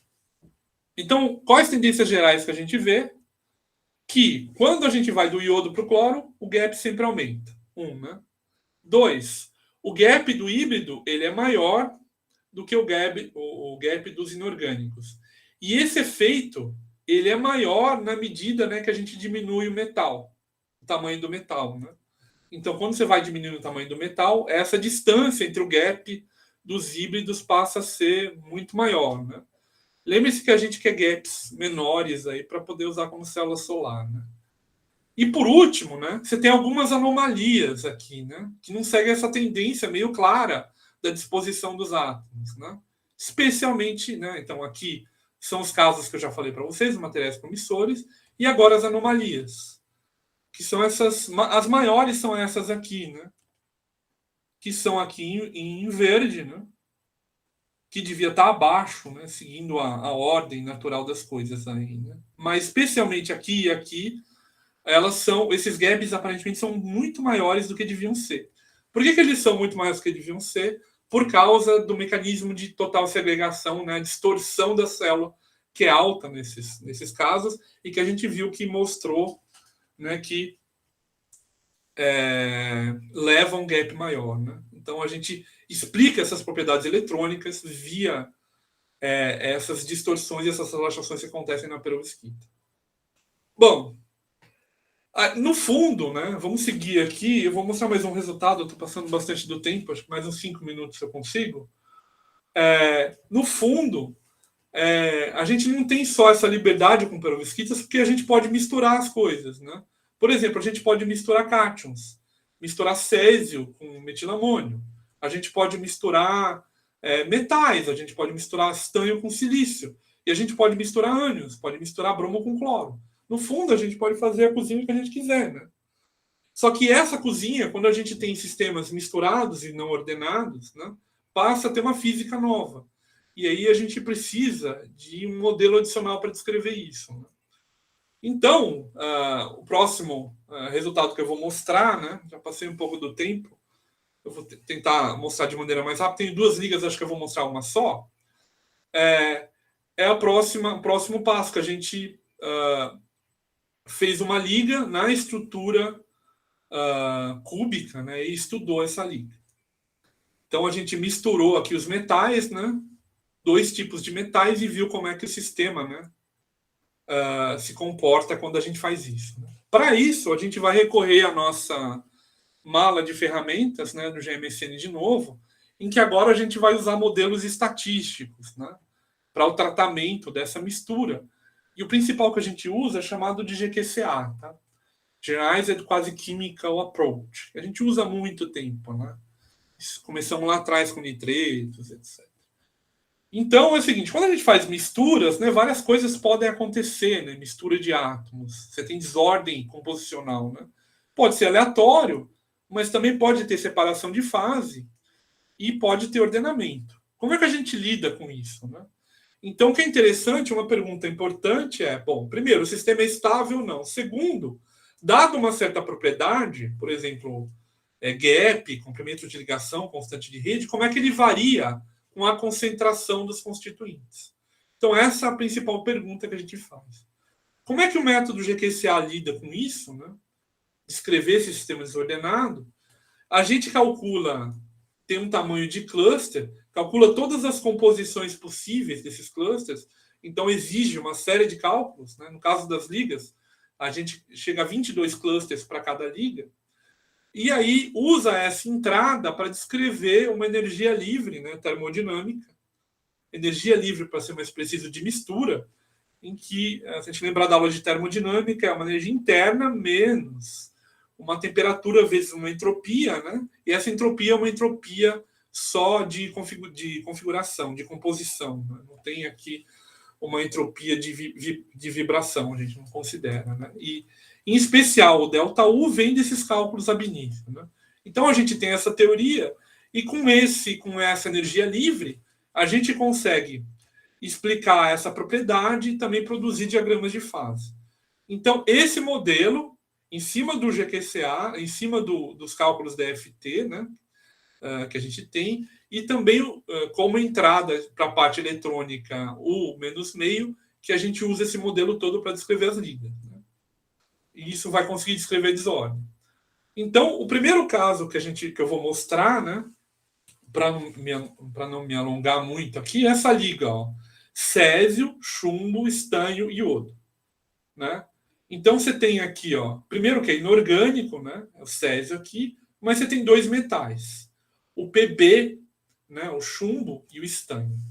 Então aqui você tem CS, Pb, iodo, né? Quando você tira a molécula e coloca um átomo, né? Você aumenta a estabilidade, mas o que se verificou é que as propriedades baixam bastante, né? Não são tão boas assim, porque outros problemas aparecem. Então, para esse material, né, CCSPB3, se viu rapidamente que ele era muito promissor, né? Então, foi de uma eficiência, por exemplo, de 2015 de 2% a 17% em 2018. Só que ele tinha problemas. O primeiro é que o gap é um pouco alto, o que vai fazer a eficiência baixar, é da ordem de 1,7. E o segundo é que ele degrada para uma fase ruim, né? Ele muda estruturalmente, vai para uma fase que, do ponto de vista óptico, não é tão boa. E aí, qual que é a solução para isso? É colocar estanho nesse sistema, né? Então, dopar, quando a gente fala dopar, é uma quantidade pequena, mas é uma quantidade grande de estanho, formando uma liga, né? Então, uma liga de metais. E aí, é essa liga que a gente vai estudar, né? Então, o que se espera? Que a gente diminua o gap com o estanho, o gap venha para cá, aumenta a eficiência. E outro resultado da literatura é que resultados dessa liga mostraram que ela degrada menos, né, quando a gente tem esse material. Então é esse problema que a gente foi investigar, tá? É que eu vou mostrar resultados na sequência aqui. Então, primeiro é olhar o quê? Se vai formar uma liga, é interessante olhar se os extremos são bons. Então a gente olhou primeiro os extremos, né, e nossos resultados são bons, são compatíveis, né, de gap dos extremos com o experimento e com o cálculo GW, né? São bons resultados. Então, você tem os extremos bons, você espera uma boa descrição da liga, né? Já é o primeiro caso. Aí a gente foi olhar todos os clusters, né? Então, para descompor essa liga, a gente fez 22 cálculos, né? Todas as combinações possíveis, estanho e chumbo, né? Nessa célula aqui. E aí eu vou mostrar os primeiros resultados nesse diagrama. Esse ΔJ aqui, o que é? Né? É uma energia de excesso, né? Que é a energia do cluster menos a energia dos sistemas separados puros, né? Basicamente quer dizer o seguinte: quanto mais para baixo, mais estáveis são esses clusters, né? Então você vê que, especialmente se aparecer energia negativa, ele é muito estável, né? Quer dizer, ele junto tem uma energia mais baixa do que o sistema separado. Então dá para ver que aparecem vários clusters aqui com energia negativa, o que tem assim uma alta evidência de estabilidade, né? Outra coisa que a gente foi observar é quando que é estável, né? Então a gente olhou as cores aqui querem dizer o seguinte, né? Se está mais para o azul, mais perto de zero, é um cluster que tem os átomos mais misturados. E se está mais perto de 100, do amarelo, quer dizer que está menos misturado. Então dá para ver que os clusters que são mais estáveis, eles são mais misturados. Então, ou seja, esse resultado leva a que a gente tenha uma alta indicação, né, de miscibilidade. que é altamente miscível essa liga, o que é ótimo, né? Porque se a liga mistura, a gente realmente vai ter esse material formado. E aí, quando a gente fez o diagrama de fase, que dá para fazer, né? Um diagrama de fase aqui, temperatura, concentração. Dentro dessa região é instável, aqui é metaestável e acima é estável, né? Então, essa aqui é uma temperatura crítica que diz abaixo dela é instável, acima é totalmente estável, né? Quando a gente faz esse diagrama para esse sistema, apesar de ser bastante assimétrico, né? Essa temperatura, 30 Kelvin, é muito baixa. Ou seja, o sistema é altamente estável, né? Então, esse é um resultado do nosso cálculo. Vou pular aqui o mecanismo de oxidação, que a gente mostrou também como evitar, e vou falar por último do gap, tá? É o último resultado que eu já passei um pouco aqui, eu prometo que vai ser o último. Então, olha só, você tem aqui, né, o gap no extremo e no outro, né, no chumbo e no estanho. Como é que ele varia aqui? Essa é a grande pergunta quando a gente faz isso. Pode ser linear, pode ser curvando para cima, curvando para baixo, e pode ser, sei lá, loucamente aqui. O que acontece? Né? Então, evidências diziam, né, resultados da literatura prévia diziam o seguinte, que o Bowie era enorme. Né, que essa curvatura era realmente muito, muito grande. Em particular, né, ele chega a ser tão grande que o menor gap ocorre de maneira intermediária, não nos extremos. Então, essa era a indicação de modelos prévios, né, e da literatura. Então, Large Bowie Indications. Esse é o nosso resultado, olha só. Considerando todos esses efeitos, gap, modelo estatístico, correção de gap, assim por diante. Né? A gente, primeiro, né, confirma que o Bowie é muito bom e comparável com o experimento, né? E que o mínimo ocorre lá em 0,8. Né? Então, é um modelo, né, o nosso modelo leva que realmente existe um alto Bowie. Aí a pergunta é, por que tem um grande Bowie? Né? Então, a gente foi tentar explicar esse grande Bowie. Né? Tem várias explicações na literatura, né? Mas a principal delas, que a gente verificou e concordou, é a seguinte, é que o largo Bowie acontece porque a condução, aqui é o caráter, né, em função da composição, para a banda de condução e para a banda de valência. Então, o que a gente verifica é que o caráter da condução ele é sempre independente da concentração dado pelo chumbo. E o caráter da valência é sempre estanho. Então, esse modelo ele foi proposto, né, na verdade, por um pesquisador chamado Goyal, que você vê se a condução é sempre do chumbo e a valência é sempre do estanho, quando você forma a liga, o gap é menor do que os dois extremos. Né? Então, os nossos resultados confirmaram esse modelo. Né? Mas, além disso, né, o Goyal, no trabalho dele, ele propõe que esse efeito ocorre, mesmo se a gente não considerar spin-órbita, que spin-órbita não é importante. Né? Bom, a gente pode checar a afirmação dele. Né? E o que a gente viu? Teórico pode fazer tudo. Né? A gente pode fazer um cálculo completo com spin-órbita e correção de quase-partícula ou só correção de quase-partícula. E a gente vê que só tem um Bowie grande, ou seja, uma curvatura grande, quando tem spin-órbita. Quando não tem spin-órbita, é uma variação praticamente linear. Né? O que vai contrário lá ao Goyal. Mas o que está acontecendo quando a gente tira spin-órbita? Né? Então a gente olhou lá para o caráter da condução e a gente viu que o caráter inverteu. Ao invés de ser chumbo, né, como era antes, ele passa a ser estanho. Né? Então, o que aconteceu? Quando a gente tirou o spin-órbita, o caráter inverteu e aí a gente pôde explicar por que a curvatura não era grande, né? Passou a ser linear. Né? Então a gente consegue explicar esse efeito aqui. Né? E o efeito de Bowie só acontece quando tem spin-órbita. Então é muito importante spin-órbita, especialmente nesses casos. Né? Eu vou pular essa próxima liga, que é uma liga sem chumbo, porque acho que eu já passei bastante do tempo, né? E vou terminar minha apresentação aqui. Então, só por último, né, destacar algumas coisas. Todos esses resultados eles foram basicamente feitos na tese de mestrado de um aluno meu, Fernando Valadares, né, juntamente com a autores a professora Lara e o professor Ivan. Então, todos aí já publicados, o último deles acabou de ser aceito. O Fernando resolveu mudar um pouco de área e está fazendo doutorado em Singapura, com computação quântica, mas deixou aí bons resultados e bons modelos para os próximos alunos seguirem, né? A gente tinha publicado também resultados prévios, né, especialmente para ligas de sistemas híbridos, né? E atualmente a gente vem fazendo vários trabalhos em perovskitas no grupo, né?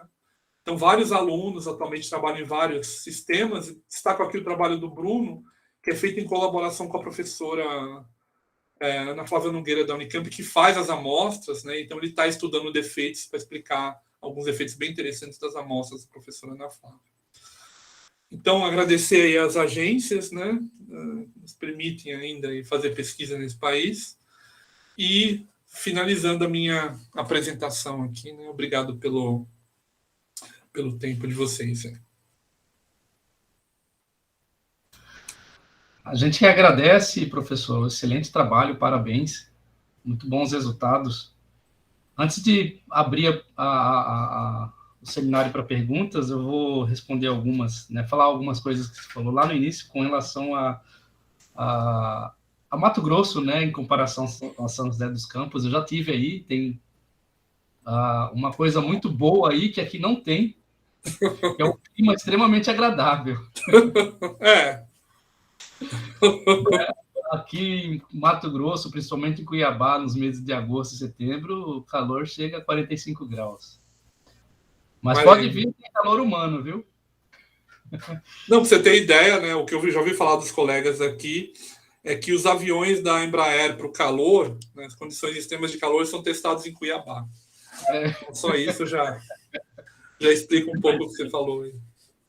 Aí, para lembrar, a gente teve sim um curso de DFT com Venezuela no passado, e já tem bastante gente me perguntando quando que a gente vai começar a organizar aquele curso que a professora Lara falou, né, prometeu para a gente, né, do DFT menos meio. Já teve gente até perguntando se vocês vão falar também do GW.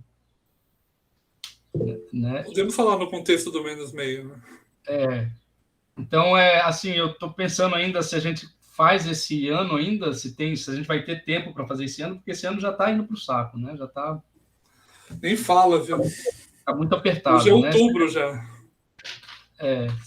Se a gente não conseguir fazer agora, nesse ano, mas com certeza,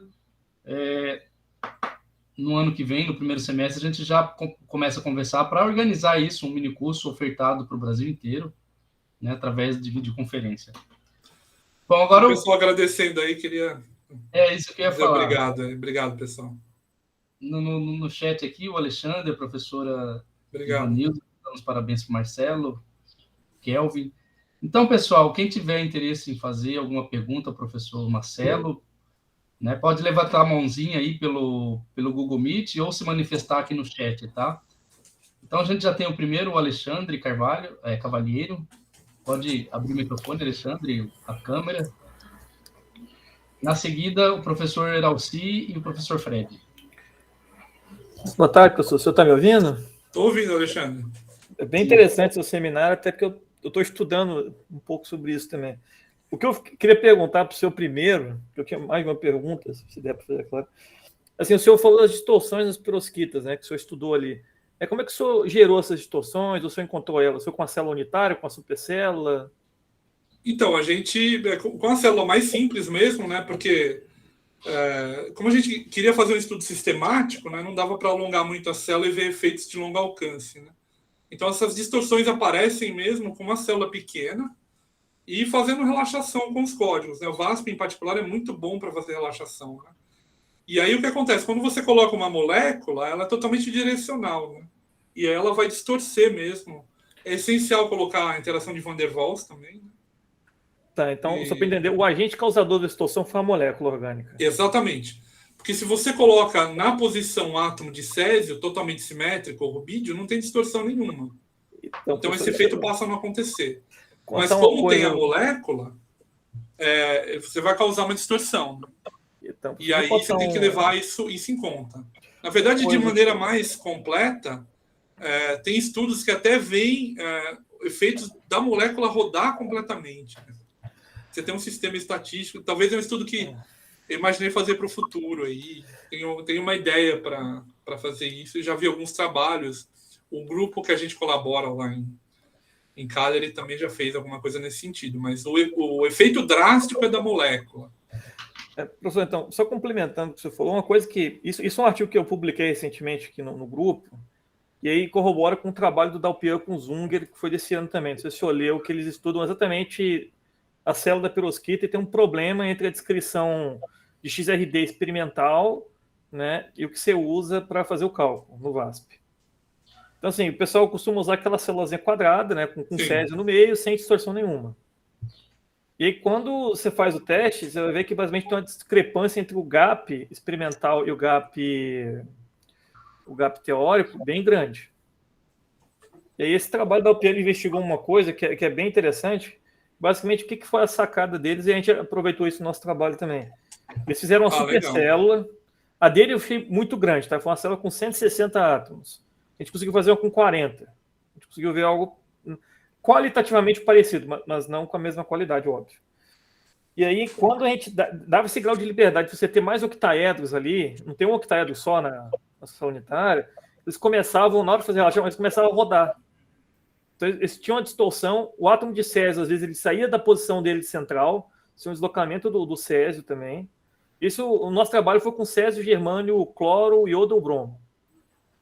Né? E aí tinha essas distorções. E aí a gente tem um aumento significativo do gap. Né? Então, assim, isso é uma coisa que me chamou a atenção, você falou de distorção e tudo, você falou da molécula, né?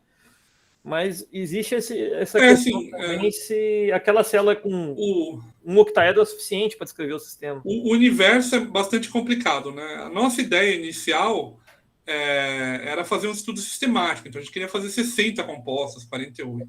Então, obviamente que a gente tem que assumir algumas simplificações, né? Então, foi isso que a gente tentou. E também só célula cúbica, né? A gente já está partindo para células maiores, outras estruturas agora, né? Mas... Só assim, esse trabalho da UPM foi com célula cúbica também, só para... Ah, tá. O que seria interessante é a gente pegar essas outras estruturas de células maiores e essas outras distorções e aplicar o menos meio, né? Eu duvido que eles fizeram um GW com essa célula de 160 átomos. Assim. Eu acredito que eles fizeram no máximo HSE. No nosso trabalho aqui, a gente fez HSE. A gente chegou a fazer um HSE. E aí, só um ponto. Eu tô tendo algumas coisas me dizendo que minha conexão está instável. Tá? Então, qualquer coisa aí eu tento voltar. Mas pode seguir, Alexandre. Obrigado. Então, assim, a gente vê esse aumento do gap e isso chamou bastante atenção, porque uma especulação seria assim, pode ser uma dinâmica molecular, por exemplo, né? A temperatura mais alta, o negócio vibra e tal. Mas no trabalho da UPL ele mostra exatamente o contrário. Esse incremento é exatamente as distorções. Entendi. Então, assim, achei interessante só complementar o que o senhor fez, né? Que talvez possa ser alguma coisa para investigação futura. Se você... algo que a gente poderia fazer era pegar... porque, assim, a gente tem se concentrado na estrutura eletrônica, né? E, realmente, a gente apanha muito com a perovskita na parte da relaxação, né? Que ela não é trivial. Então, a gente foi tentar fazer, por exemplo, perovskitas 2D, apanhou muito. Quando a gente coloca uma molécula, apanha bastante. Quando a gente distorce, vai além da cúbica para romboédrica, para... Então, o meu desejo é ter essa parte assim, resolvida, ter uma geometria... Você fala, não, é essa a geometria, e aí poder aplicar menos meio e ver os efeitos. Entendeu? Então, talvez a gente possa trocar figurinhas para você passar algumas estruturas e a gente tentar fazer menos meio, ou você fazer. Enfim. Eu vou passar meu P para o Sotel, daí vou passar para o senhor dar uma olhadinha. Ver se... com certeza eu olho. Com certeza. Muito obrigado. Obrigado, Alexandre. Essa é a minha pergunta. Deixa eu fechar aqui. Tá, obrigado, Alexandre. Eu vou passar a palavra para o professor Fred, que ele está na fila, está na frente aqui, que levantou a mão primeiro. Depois eu passo para o professor Terésio. Não deixa o Fred falar, não. Corta o microfone do Terésio aí, fazendo um favor, Telo. Tem boi na linha aí, cara. Bom, Marcelo, meu querido. Vocês se entendem, hein? Eralci também. Ô, Eralci, tô devendo um peixe pra você, hein, cara? Vamos comer um dia. Ô, Quando Marcelo. me chama, tô esperando. Pode deixar. É com a gente, mas eu que vou pescar, viu, Teldo? Cuidado. Isso, então vai demorar, Eralci. Marcelo, bom te ver, cara. Então, mais uma vez, satisfação enorme mesmo estar com você novamente, aí depois de alguns 2 anos aí, né? Para não falar a nossa idade, né? Ô, Marcelo, eu tô há muito tempo fora da área, cara, então você releva minhas besteiras que eu vou falar, provavelmente o Tereza daqui a pouco vem entrando com mais propriedade, né, assim como o Alexandre também, mas eu fiquei com uma curiosidade, né, eu queria que você falasse um pouquinho naquelas distorções, ainda nessa linha mesmo que o Alexandre estava falando, né, eu me lembro que a gente fez alguma coisa em materiais, né, na área do Ian Teller, alguma coisa parecida com o Ian Teller. Você chegou a fazer essas distorções para verificar se tinha alguma coisa? Não. Porque essa mudança de energia... Ô, cara, vou fazer um convite para você aí. Volta aí a pesquisar com a gente. Te passa as estruturas, você verifica esse efeito aí, a gente faz... Olha, não é alguma coisa ideia, em conjunto. não, A gente não chegou a olhar esse tipo de Convence o Fred a voltar, sofisticação, não. Porque, assim, eu fiquei pensando... Eu fiquei curioso, porque assim, tem uma distorção ali, aquela distorção que você viu, ela provoca uma mudança energética ali, né? E não sei, eu fiquei pensando na hora se podia ser alguma coisa parecida com distorção geométrica, tipo Ian Teller. E como na época que eu fiz doutorado lá, a gente trabalhou muito com pressão e mudava muito de cúbica para romboédrica, para não sei o que, né? Daí eu fiquei pensando se poderia ser alguma coisa. E por falar em trabalho, depois eu vou falar contigo aí que tem também uma questão aí, uma questão de água, cara. Mas é com água, tá? Mas é um túnel, assim, de água, assim, num material. Eu vou te passar depois o negócio aí para ver se é tem uma aluna de doutorado nossa, Gabriela, que está estudando água nesses sistemas, né? Porque a água, ela degrada, né? Então é um problema super importante em perovskita. Né? No caso é na Esmeralda, que a gente viu um problema que não tinha sido resolvido da conformação da água naqueles túneis da Esmeralda, né? E a água, alguns falavam que ela estava responsável por vários padrões de cor, mas ninguém sabia qual conformação da água que dava aquela conformação. E eu lembro que na época eu falei, vou fazer esse negócio aqui teórico, mas aí acabei deixando de lado, viu, Marcelo? Mas é trabalho desse tipo que você faz aí, cara, coisa grande mesmo, não é nada de brincadeira, não, é coisa bem, bem grande mesmo, dá bastante trabalho. Mas, mais uma vez, Marcelo, muito bom ver você aí, parabéns aí, Teldo, aí por esse trabalho também, forte abraço. Obrigado, Fred. Vou deixar o Terésio falar agora, tá, Teldo? Obrigado, Fred. Eu ia falar, a água é um problema de degradação em perovskitas, né, Marcelo? Você deve estar estudando isso também, né? Sim, a gente também tem um dos nossos projetos que é exatamente isso. Eu acho que o professor Terésio deve também falar alguma coisa nesse respeito, né, professor Terésio? Pode abrir a câmera, o microfone, à vontade.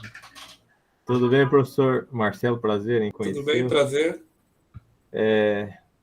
Bem, parabéns pela apresentação. A gente vê bastante apresentação de perovskita, mas sua apresentação foi muito didática para os alunos aí. Foi bastante interessante, principalmente a parte inicial em relação à apresentação do material. Na problemática toda, a perovskita é uma caixa de surpresa do ponto de vista experimental, né? Então, você acabou de citar da água aí, né? É um caso que a gente estuda também experimentalmente. Mas eu não vou saber exatamente o modelo que o senhor apresentou, mas quando o senhor apresenta aquele quadro resumido, né, aonde mostra a relação entre o iodo, o bromo, né, e diretamente com a conformação, né, aquilo ali é muito interessante. A minha pergunta é no seguinte sentido: quando o estanho ele é tido na literatura como um grande substituto para o chumbo, no caso de usar o chumbo por causa da toxicidade e tal, né? Exatamente. Qual que é o problema que ele, teoricamente, pelo menos, que ele traz para ser resolvido na perovskita? Porque, experimentalmente, ele é instável, né? A gente tentar construir uma perovskita com estanho, embora a gente consiga, ele é mais instável ainda do que com chumbo, né? Tem alguma solução para isso? Você fala dessa instabilidade? Ou, por exemplo, usar o germânio, que é o que vocês colocaram ali também. Né? É que, assim, do nosso ponto de vista, né, a gente brinca com os átomos e aí a gente vê o gap aumenta, diminui, aumenta de um jeito, aumenta do outro, né? O mundo real é muito mais complicado, né? Você deve... Não. Então, os efeitos externos que acontecem em um sistema quando você tem germânio, ou a fonte que você usa, etc., vai muito além do que a gente pode estudar aqui, né? Tá, Então, assim, o objetivo do trabalho é estabelecer tendências eletrônicas de colocar um átomo, tirar outro, o gap aumenta, o gap diminui, fica mais instável do ponto de vista energético, menos estável, a mistura melhora. okay. Mas, assim, obviamente que o nosso estudo também é muito limitado, né? Porque a gente tem uma estrutura só, perovskitas muda a estrutura, você bota um átomo, outra estrutura é melhor, então... a gama de efeitos que vai acontecer assim na prática, né? Oxida, reage com água, então é muito grande assim, né? Então a gente sempre pega um pequeno detalhe, um pequeno efeito e aí tenta ver do ponto de vista teórico qual que é Então, basicamente ali é para tentar diminuir o gap. Isso. Né? A gente tinha uma noção, quer dizer, estudar. E aí você tem aquela primeira, né? Que tem boas propriedades, mas tem um gap um pouco alto. E aí tenta diminuir, ver se isso é estável, faz um diagrama de fase, né? A questão de usar ou formamidine ou metilamone e usar bromo, por exemplo, em um dos aletos, né, é justamente, experimentalmente, melhorar a estabilidade, embora o gap aumente um pouco. Mas aí você tem um material mais estável.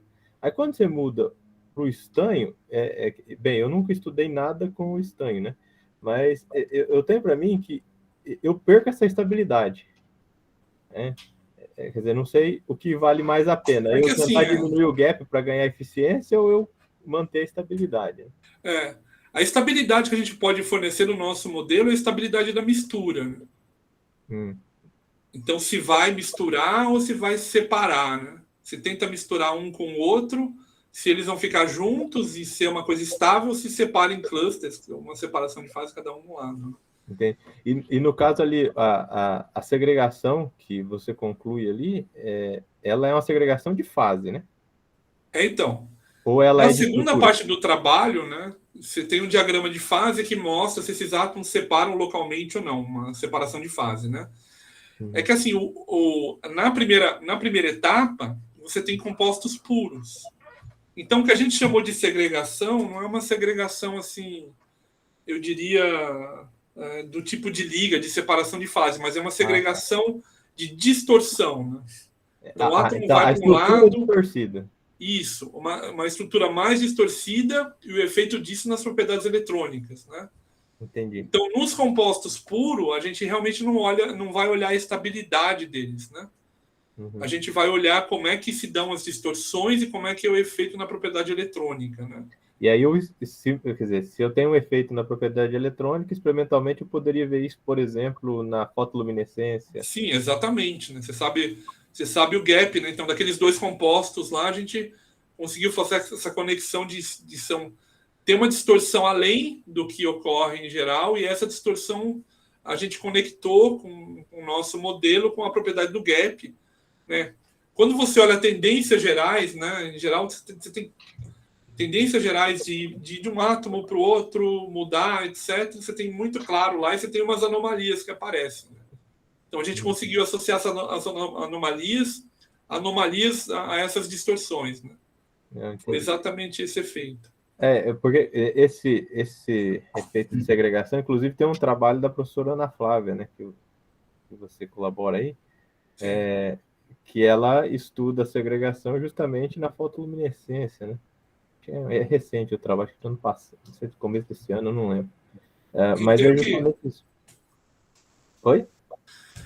Eu li bastante, mas confesso que eu tenho que aumentar mais minha cultura.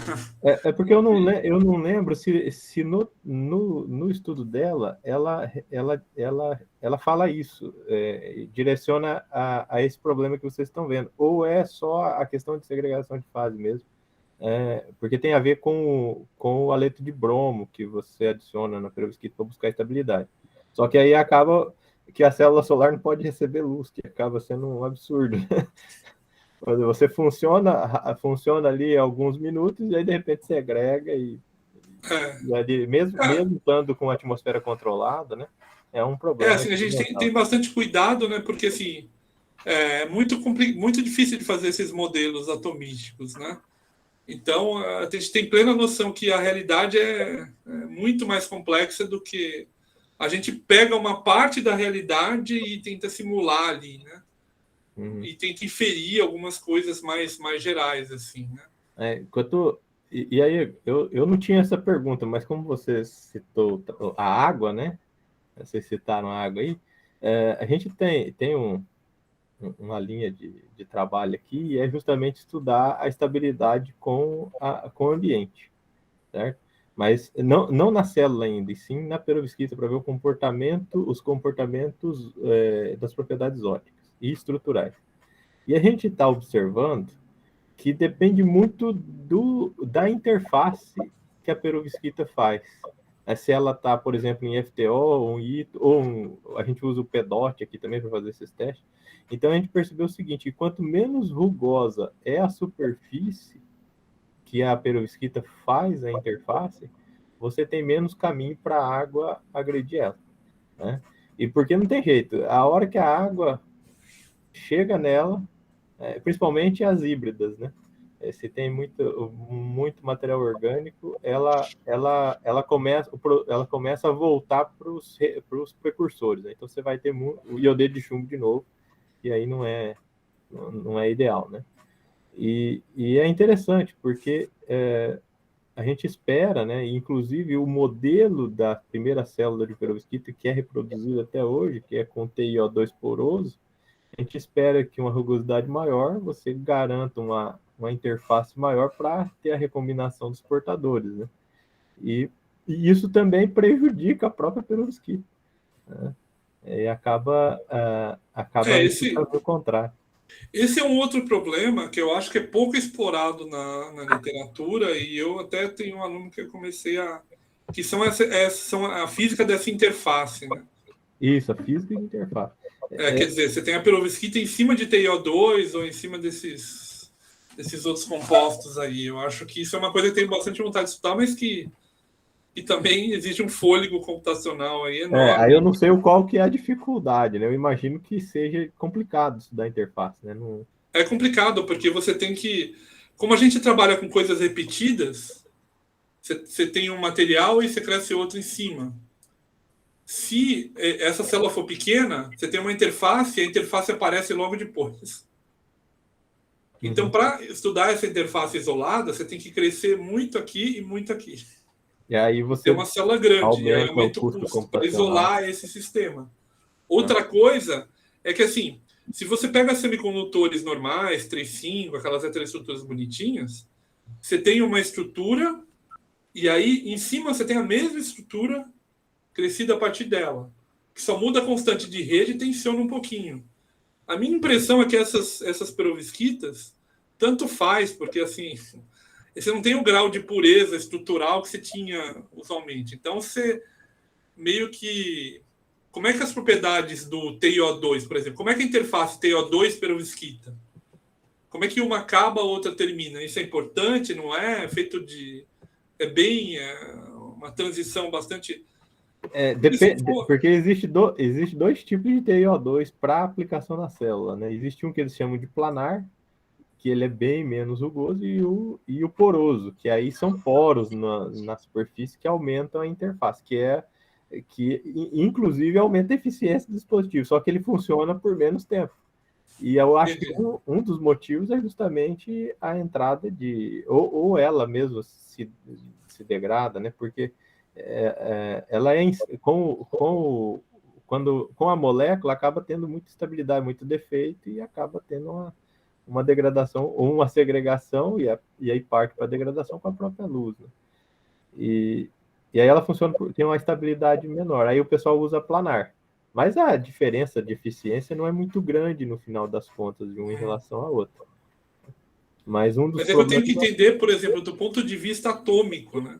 Como é que é a estrutura do TiO2 e começa a perovskita em cima, entendeu? Entendi. átomo a átomo, como é que termina uma, e se isso é importante, se isso não é importante, como é que isso vai... Porque, no fundo, a informação que eu quero ter é como é que uma coisa se alinha à outra. Né? Uhum. Porque você usa o TO2 para injetar elétrons da perovskita. Né? Ele tira os elétrons da perovskita. Você não usa uma junção PN, né? Não. E tem outro problema também na perovskita, que ela não é um filme fino, propriamente dito, né? Porque ela chega a 1 micron, né? Então não é muito prático em relação aos tradicionais que a gente estuda, né? Enfim, mas é um universo fascinante aí. Né? Mas parabéns pela apresentação e pelo trabalho, né? Muito legal. Tá, obrigado, estamos tentando. Saber que vocês estão estudando isso aí. Tá bom. Então, beleza. E depois, quando tiver a oportunidade de vir para Cuiabá, né, eu tenho que trazer vocês aí, comer uns peixes aqui. E aí o Fred, né? Porque o Fred tá devendo um peixe aí com um monte de gente. Mas ele falou que vai ser peixe que ele pescar. Só se for no Pesca e Pague. Aí tá difícil, né, Fred? Porque daqui uma semana entra Piracema, viu, Fred? Eu pesco no freezer. Aí dá. Olha, peixe com cerveja é das grandes maravilhas do mundo. Cara. Certeza. Isso aí é... Ô, Marcelo, o Fred, ele mora... Com farofa de banana, você não comeu ainda, Marcelo. Você vai ver que é bem melhor do que comer com cerveja. Fred, será que ele dá para o Marcelo a cabeça de pacu? Não sai daqui mais, hein? Eu tô precisando viajar, cara. Ainda mais para um lugar bonito desse aí. Nem fala, viu? Vou te mandar umas fotos de Chapada dos Guimarães, você vai ver o que... Manda aí, pega meu contato com o Teldo. Já passei. Já passou, a gente se fala aí. Beleza. Bom, tem mais 2 perguntas aqui. Uma é do Kelvin, a outra é do Cássio. Eu vou passar a do Cássio na frente, Kelvin, você me desculpa, mas é porque a do Cássio está relacionado com o que o Iralci Terésio estava falando, né, que é a questão do gap. Né? A primeira pergunta dele era a seguinte: do ponto de vista experimental, pensando diretamente na aplicação de célula solar fotovoltaica, por que é importante compreender a curva do band gap? Né? E aí ele complementa, né, se esse estudo seria mais para sintonizar o material para uma aplicação específica, ou seja, um excelente acoplamento óptico. Bom, o gap é o parâmetro fundamental do semicondutor em si, né? Tanto para qualquer coisa, tanto para coisas ópticas como mesmo para eletrônica, né? Porque ele vai controlar aí, enfim, as propriedades, né, do material. Para a ótica em si, para a absorção, é onde ele começa a absorver radiação, né? Para a célula solar em si, que é essa de uma junção, que é mais simples, né? Você tem um limite aí, porque você tem um jogo entre corrente e tensão e para a potência gerada, né? Então, por que o gap tem um valor máximo, né? Porque é onde esse produto IV ele é máximo. Então, se o gap é mais baixo, você tem mais corrente, mas a tensão é menor e assim por diante. Então, você tem esse limite lá do Shockley-Kaiser que estipula que para você fazer essa célula mais simples, com uma junção só, o gap tem que estar entre 1 e 1, alguma coisa, né? Aquela curva que eu mostrei. Então, é essencial que você ache materiais, se você quer fazer essa célula solar em si, que tem um gap dessa ordem. Né? Então, na sua pesquisa para novos materiais, é óbvio que você tem que ter um bom método para achar o gap. Em geral, o DFT subestima o gap, né? Então você está sempre errando, só que esse erro não é sempre o mesmo. Então, para um material novo, qual que é o gap dele, né? Um material desconhecido. Então, se você não tem um bom método para achar o gap, você não sabe se ele vai ser bom ou não. Né? Então, é essencial que você tenha um bom modelo para descrever esse gap. Né? E aí, como você faz um estudo sistemático como o nosso, então é importante ter essa característica. Né? Não sei se eu respondi ou... Sim, ele vai me falar aqui no WhatsApp. Bom, eu vou passar agora para a pergunta do Kelvin Franca Reis de Oliveira, ele está sem microfone, e pergunta se você já trabalhou com aplicação de nanopartículas magnéticas nas células solares. Não. Eu ouço isso, me dá até um um aperto no coração, assim, porque eu fico imaginando como é que eu vou simular uma nanopartícula numa célula solar, né? O nosso trabalho, assim, essencialmente o que a gente faz é usar modelos DFT, né? Então, simulação atomística. Então, a gente é bem limitante o tamanho das coisas que a gente consegue simular, né? A complexidade, etc. Então, é um material puro, é uma liga que tem que rodar muitos compostos, é um defeito que tem que fazer uma célula muito grande, é uma interface com uma célula muito grande. Aí se começa a complicar muito do ponto de vista nano, né? Sim. Fica bem complicado para a gente, assim, né? Do ponto de vista computacional, né? Não, e a realidade aí, às vezes, é assim, é uma interface de liga que tem defeito. Aí eu começo a chorar, porque cada modelo meu para descrever uma coisa dessa é diferente do outro. Eu não consigo descrever isso. Uhum. Então, deve ser muito interessante, enfim, mas a gente ainda não trabalhou com isso. Tá, o Kelvin está respondendo aí, que entendeu, Tá. agradece a sua... Qualquer coisa, o Teldo pode passar meu e-mail, eu posso responder depois. Certo. Eu tenho uma pergunta agora que está relacionada com os processos ópticos, né? Os pacotes que vocês usam, que você desenvolveu, eles tratam que tipos de processos ópticos nesses sistemas de perovskitas, né? Que tipos de resposta óptica elas podem ser calculadas? Então, o nosso modelo vai melhorar a estrutura de bandas, né? Então, a estrutura de bandas para a física para uma partícula, né? Sim. No caso, para coisas mais sofisticadas, sei lá, com duas partículas, sei lá, exciton, etc., aí você precisa de modelos que vão além. Mas nesses outros, você precisa mesmo assim de uma estrutura de bandas boa, né? De uma massa efetiva boa, assim por diante. Sim. Então, mas no caso, se você for calcular, por exemplo, processos de segundo harmônico, terceiro harmônico, se você... o que a gente consegue fazer é melhorar a estrutura de bandas. Ter um gap melhor, uma massa melhor bem descrita para um sistema específico. Você isso pode ser entrada para uma física mais sofisticada, que aí você vai fazer, sei lá, duas partículas, Bethe-Salpeter, né, etc. Então, aí a gente pode acoplar os modelos, né?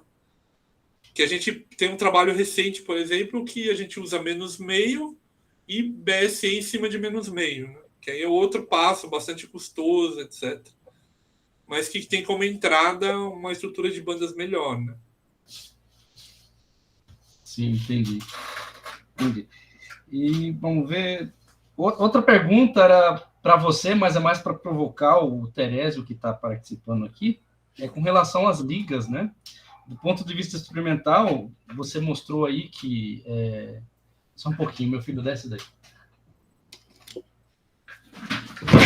Machucou? Não. Falei por si. Tá. Bom, desculpa. Meu filho subiu aqui na cadeira e acabou caindo. Então, a pergunta é a seguinte. Você mostrou aí que faz algumas... Poxa, estão meus filhos aí, né, na minha apresentação? Vou parar aqui. Agora que eu vi, tá a dupla dinâmica aí. Você mostra que troca o metal, né? Coloca estanho em algumas células. Eu queria saber, do ponto de vista teórico, como você disse, você pode simular qualquer coisa, né? Mas do ponto de vista experimental, como que é a precisão no controle, né, para a inserção dessas impurezas? Tá. Dá pra fazer? Assim, imagina que você você faz uma mistura, sei lá, silício-germânio, né? Sim. Então você vai misturar, sei lá, 30% de silício e 70% de germânio. Então você tem uma liga silício-germânio. Aí a primeira coisa que você assume é que a estrutura é a mesma. Que, na verdade, né? A estrutura fundamental do silício e germânio são a mesma. E aí você só vai ter uma desordem composicional, de composição, né? Então, sítios estão na mesma estrutura, que em geral é um pouco distorcida, etc., mas que você não tem uma célula básica que você repita para compor esse sistema, porque ele é desordenado, né? Então, você perde a simetria de translação. Aí, como é que a gente faz isso? Aí, mesmo que eles se misturem completamente, o caso randômico, você não tem uma célula fundamental que se repita e gere essa desordem, né? Porque a gente assume ordem. Como é que a gente faz isso? A gente compõe isso por um conjunto de clusters em que tem todas as composições possíveis para aquele tamanho. Então, por exemplo, se eu tiver uma célula com 4 átomos, eu vou rodar desde toda silício até toda germânio, passando por células que têm silício germânio. Entendeu? Entendi. E aí, no meu modelo termodinâmico, eu componho a minha liga como um conjunto de todas as células possíveis. Então, se tem lá, aí eu posso achar qualquer composição. 70% de silício e 30% de germânio, essa composição vai ter todos os clusters num peso que no final me dê essa composição. É assim que eu faço. Como se eu pegasse meu sistema desordenado, quebrasse em pedacinhos menores, onde cada pedacinho eu tenho as propriedades. E aí no final eu faço uma média para a propriedade, né? Então eu vou ter curvas contínuas de qualquer propriedade. Então eu tenho gap, se você pedir, qual que é o gap para a concentração de 0,534? Eu te dou o valor. Porque essa concentração é descrita por todos os clusters que eu tenho. Não sei se eu fui claro. Assim. Não, entendi. Mas assim, experimentalmente, você vai tentar misturar e pode acontecer de tudo. Experimentalmente aí vai acontecer alguma coisa aleatória, né? Não tem nada. Pode ficar aleatório, pode ter ordenamento em planos, pode ter separação de fases, silício para um lado, germânio para o outro. No Isso depende também da temperatura que você cresce, né? Certo. Entendi. Dá para ter o controle? Agora eu vou perguntar para o Terésio que... Terésio, está escutando? Sim. A Glovebox dá para controlar essa... colocar impureza nesses sistemas por meio da Glovebox? A Glovebox é justamente o contrário, para você controlar a atmosfera. Você pode colocar uma atmosfera que agrida o sistema, né? Mas aí não é viável, porque você pode contaminar o equipamento, né? Contamina o equipamento, né? O ideal é você controlar. Agora você pode induzir impurezas ou colocar outros elementos por rota química, né? Sim. E a Glovebox está chegando aqui no FMT, vai dar para fazer essas esperovisquitas que o professor Marcelo mostrou aí? Algumas sim. As híbridas, com certeza. Agora, manipular, colocar o stand também vai dar, né? Mas aí a gente precisa de um químico com a mão boa aí, porque manipular isso não é tão trivial, né? Entendi. Mas tem como. Inclusive, acho que o Alexandre, o grupo que o Alexandre está lá, colabora também com a Ana Flávia, né? Eles conseguiram fazer... Alexandre Marleta, né? Não, o Alexandre que está aqui na sala. O Alexandre, o grupo do... do Juarez, do professor Juarez. Eles têm um trabalho com estanho, né? Eles conseguiram... eu não sei como é que ficou experimentalmente, mas eles tinham a ideia de fazer assim, né? Eu acompanhei o começo desse trabalho quando eles estavam discutindo. Eu sei que foi publicado, mas eu não sei qual que foi o resultado. Mas dá para manipular, é viável. Sim, sim. Tem nada fora da realidade, a gente consegue. É claro que cada vez que a gente faz uma amostra dessa experimentalmente, do ponto de vista experimental, é um trabalho todo, né? Mas é viável, não é nada fora da caixinha, né? Então, Marcelo, essa pergunta minha foi mais provocativa aí para fomentar a sua vontade de vir para Cuiabá e, quem sabe, colaborar aí com o grupo experimental aqui. Se eu me provocar muito, que vontade eu já tenho, não precisa falar nada. Não. Bom, pessoal, a gente já passou um pouco da hora, mas se o Marcelo me permite, eu vou abrir para mais 2 perguntas e a gente finaliza o seminário por hoje. Então, quem tiver interesse por 2 perguntas, que possa levantar a mão ou se manifestar no chat. Você nem assistiu o seminário, cara? Você quer perguntar? Eu quero. Bom, eu abri para 2 perguntas porque eu tenho 2 perguntas, né? Posso fazer uma antes de você? Pode. Ô Marcelo, você é corintiano ainda ou não? Já mudou de time? Tomou juízo? Olha, eu juro que é uma coisa que eu queria abandonar na minha vida, cara. Porque nos últimos anos, realmente, são 2 horas por semana desperdiçadas, assim, para eu ler um livro, alguma coisa assim, mas eu não consigo, cara. Então, de vez em quando ainda tem esse problema, né? Mas vamos ver. Agora parece que melhorou um pouco o time. Vamos ver. Com certeza eu vou convidar sim, Fred. Pode ficar tranquilo. Bom, eu vou fazer a última pergunta. Você falou lá quando coloca a interação spin-órbita, né, muda consideravelmente a estrutura de banda. Qual que é a origem da interação spin-órbita? É do elemento de metálico que é... Isso, é que vem do chumbo, né? Especial quando você tem átomos mais pesados, especial quando você tem chumbo. Sim. Né? Acontece uma coisa curiosa na perovskita de chumbo, né? Que se você vê o efeito da quasi-partícula, ele aumenta o gap. Sim. E o spin-órbita diminui o gap. Então, para alguns compostos, quando você faz DFT sem quasi-partícula e sem spin-órbita, você obtém um gap próximo do experimento. Por quê? Porque um efeito cancela o outro. Entendi. Mas a melhor descrição é quando você coloca as duas coisas. Você tem que colocar uma coisa que aumenta o gap, que é quasi-partícula, e outra que diminui, que é spin-órbita. Você falou o chumbo, mas outros elementos como titânio, césio, devem aparecer também. É que, em especial, ali na região do gap, né, aqueles níveis vêm do chumbo, né, vêm do metal. Tem um grande componente ali, então ele é mais importante. Né?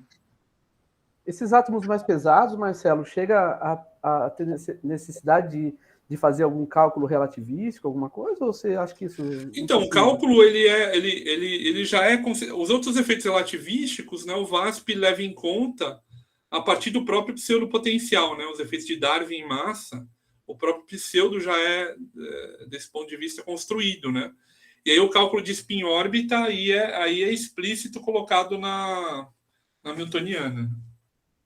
Então aí você tem que fazer a mais, aí é uma coisa a mais, você usa perturbativamente. Né? Então ela é totalmente relativístico, sim.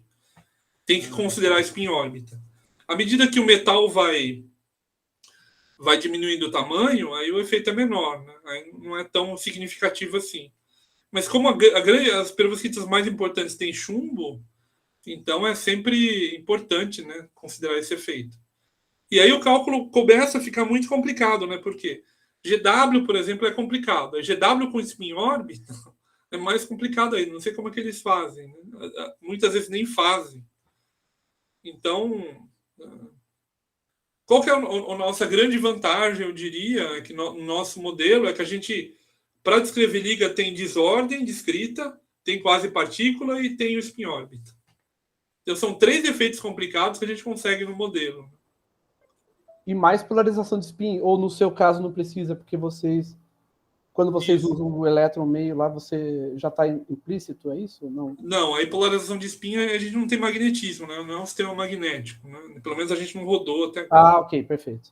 Não é magnético. Pessoal, muito obrigado. Marcelo, muito obrigado pela sua participação, pela colaboração. Espero que seja bastante profícuo aí, que possa aumentar ainda mais com o seminário que você deu aqui, com certeza. O mini curso que a gente vai ofertar aí em breve.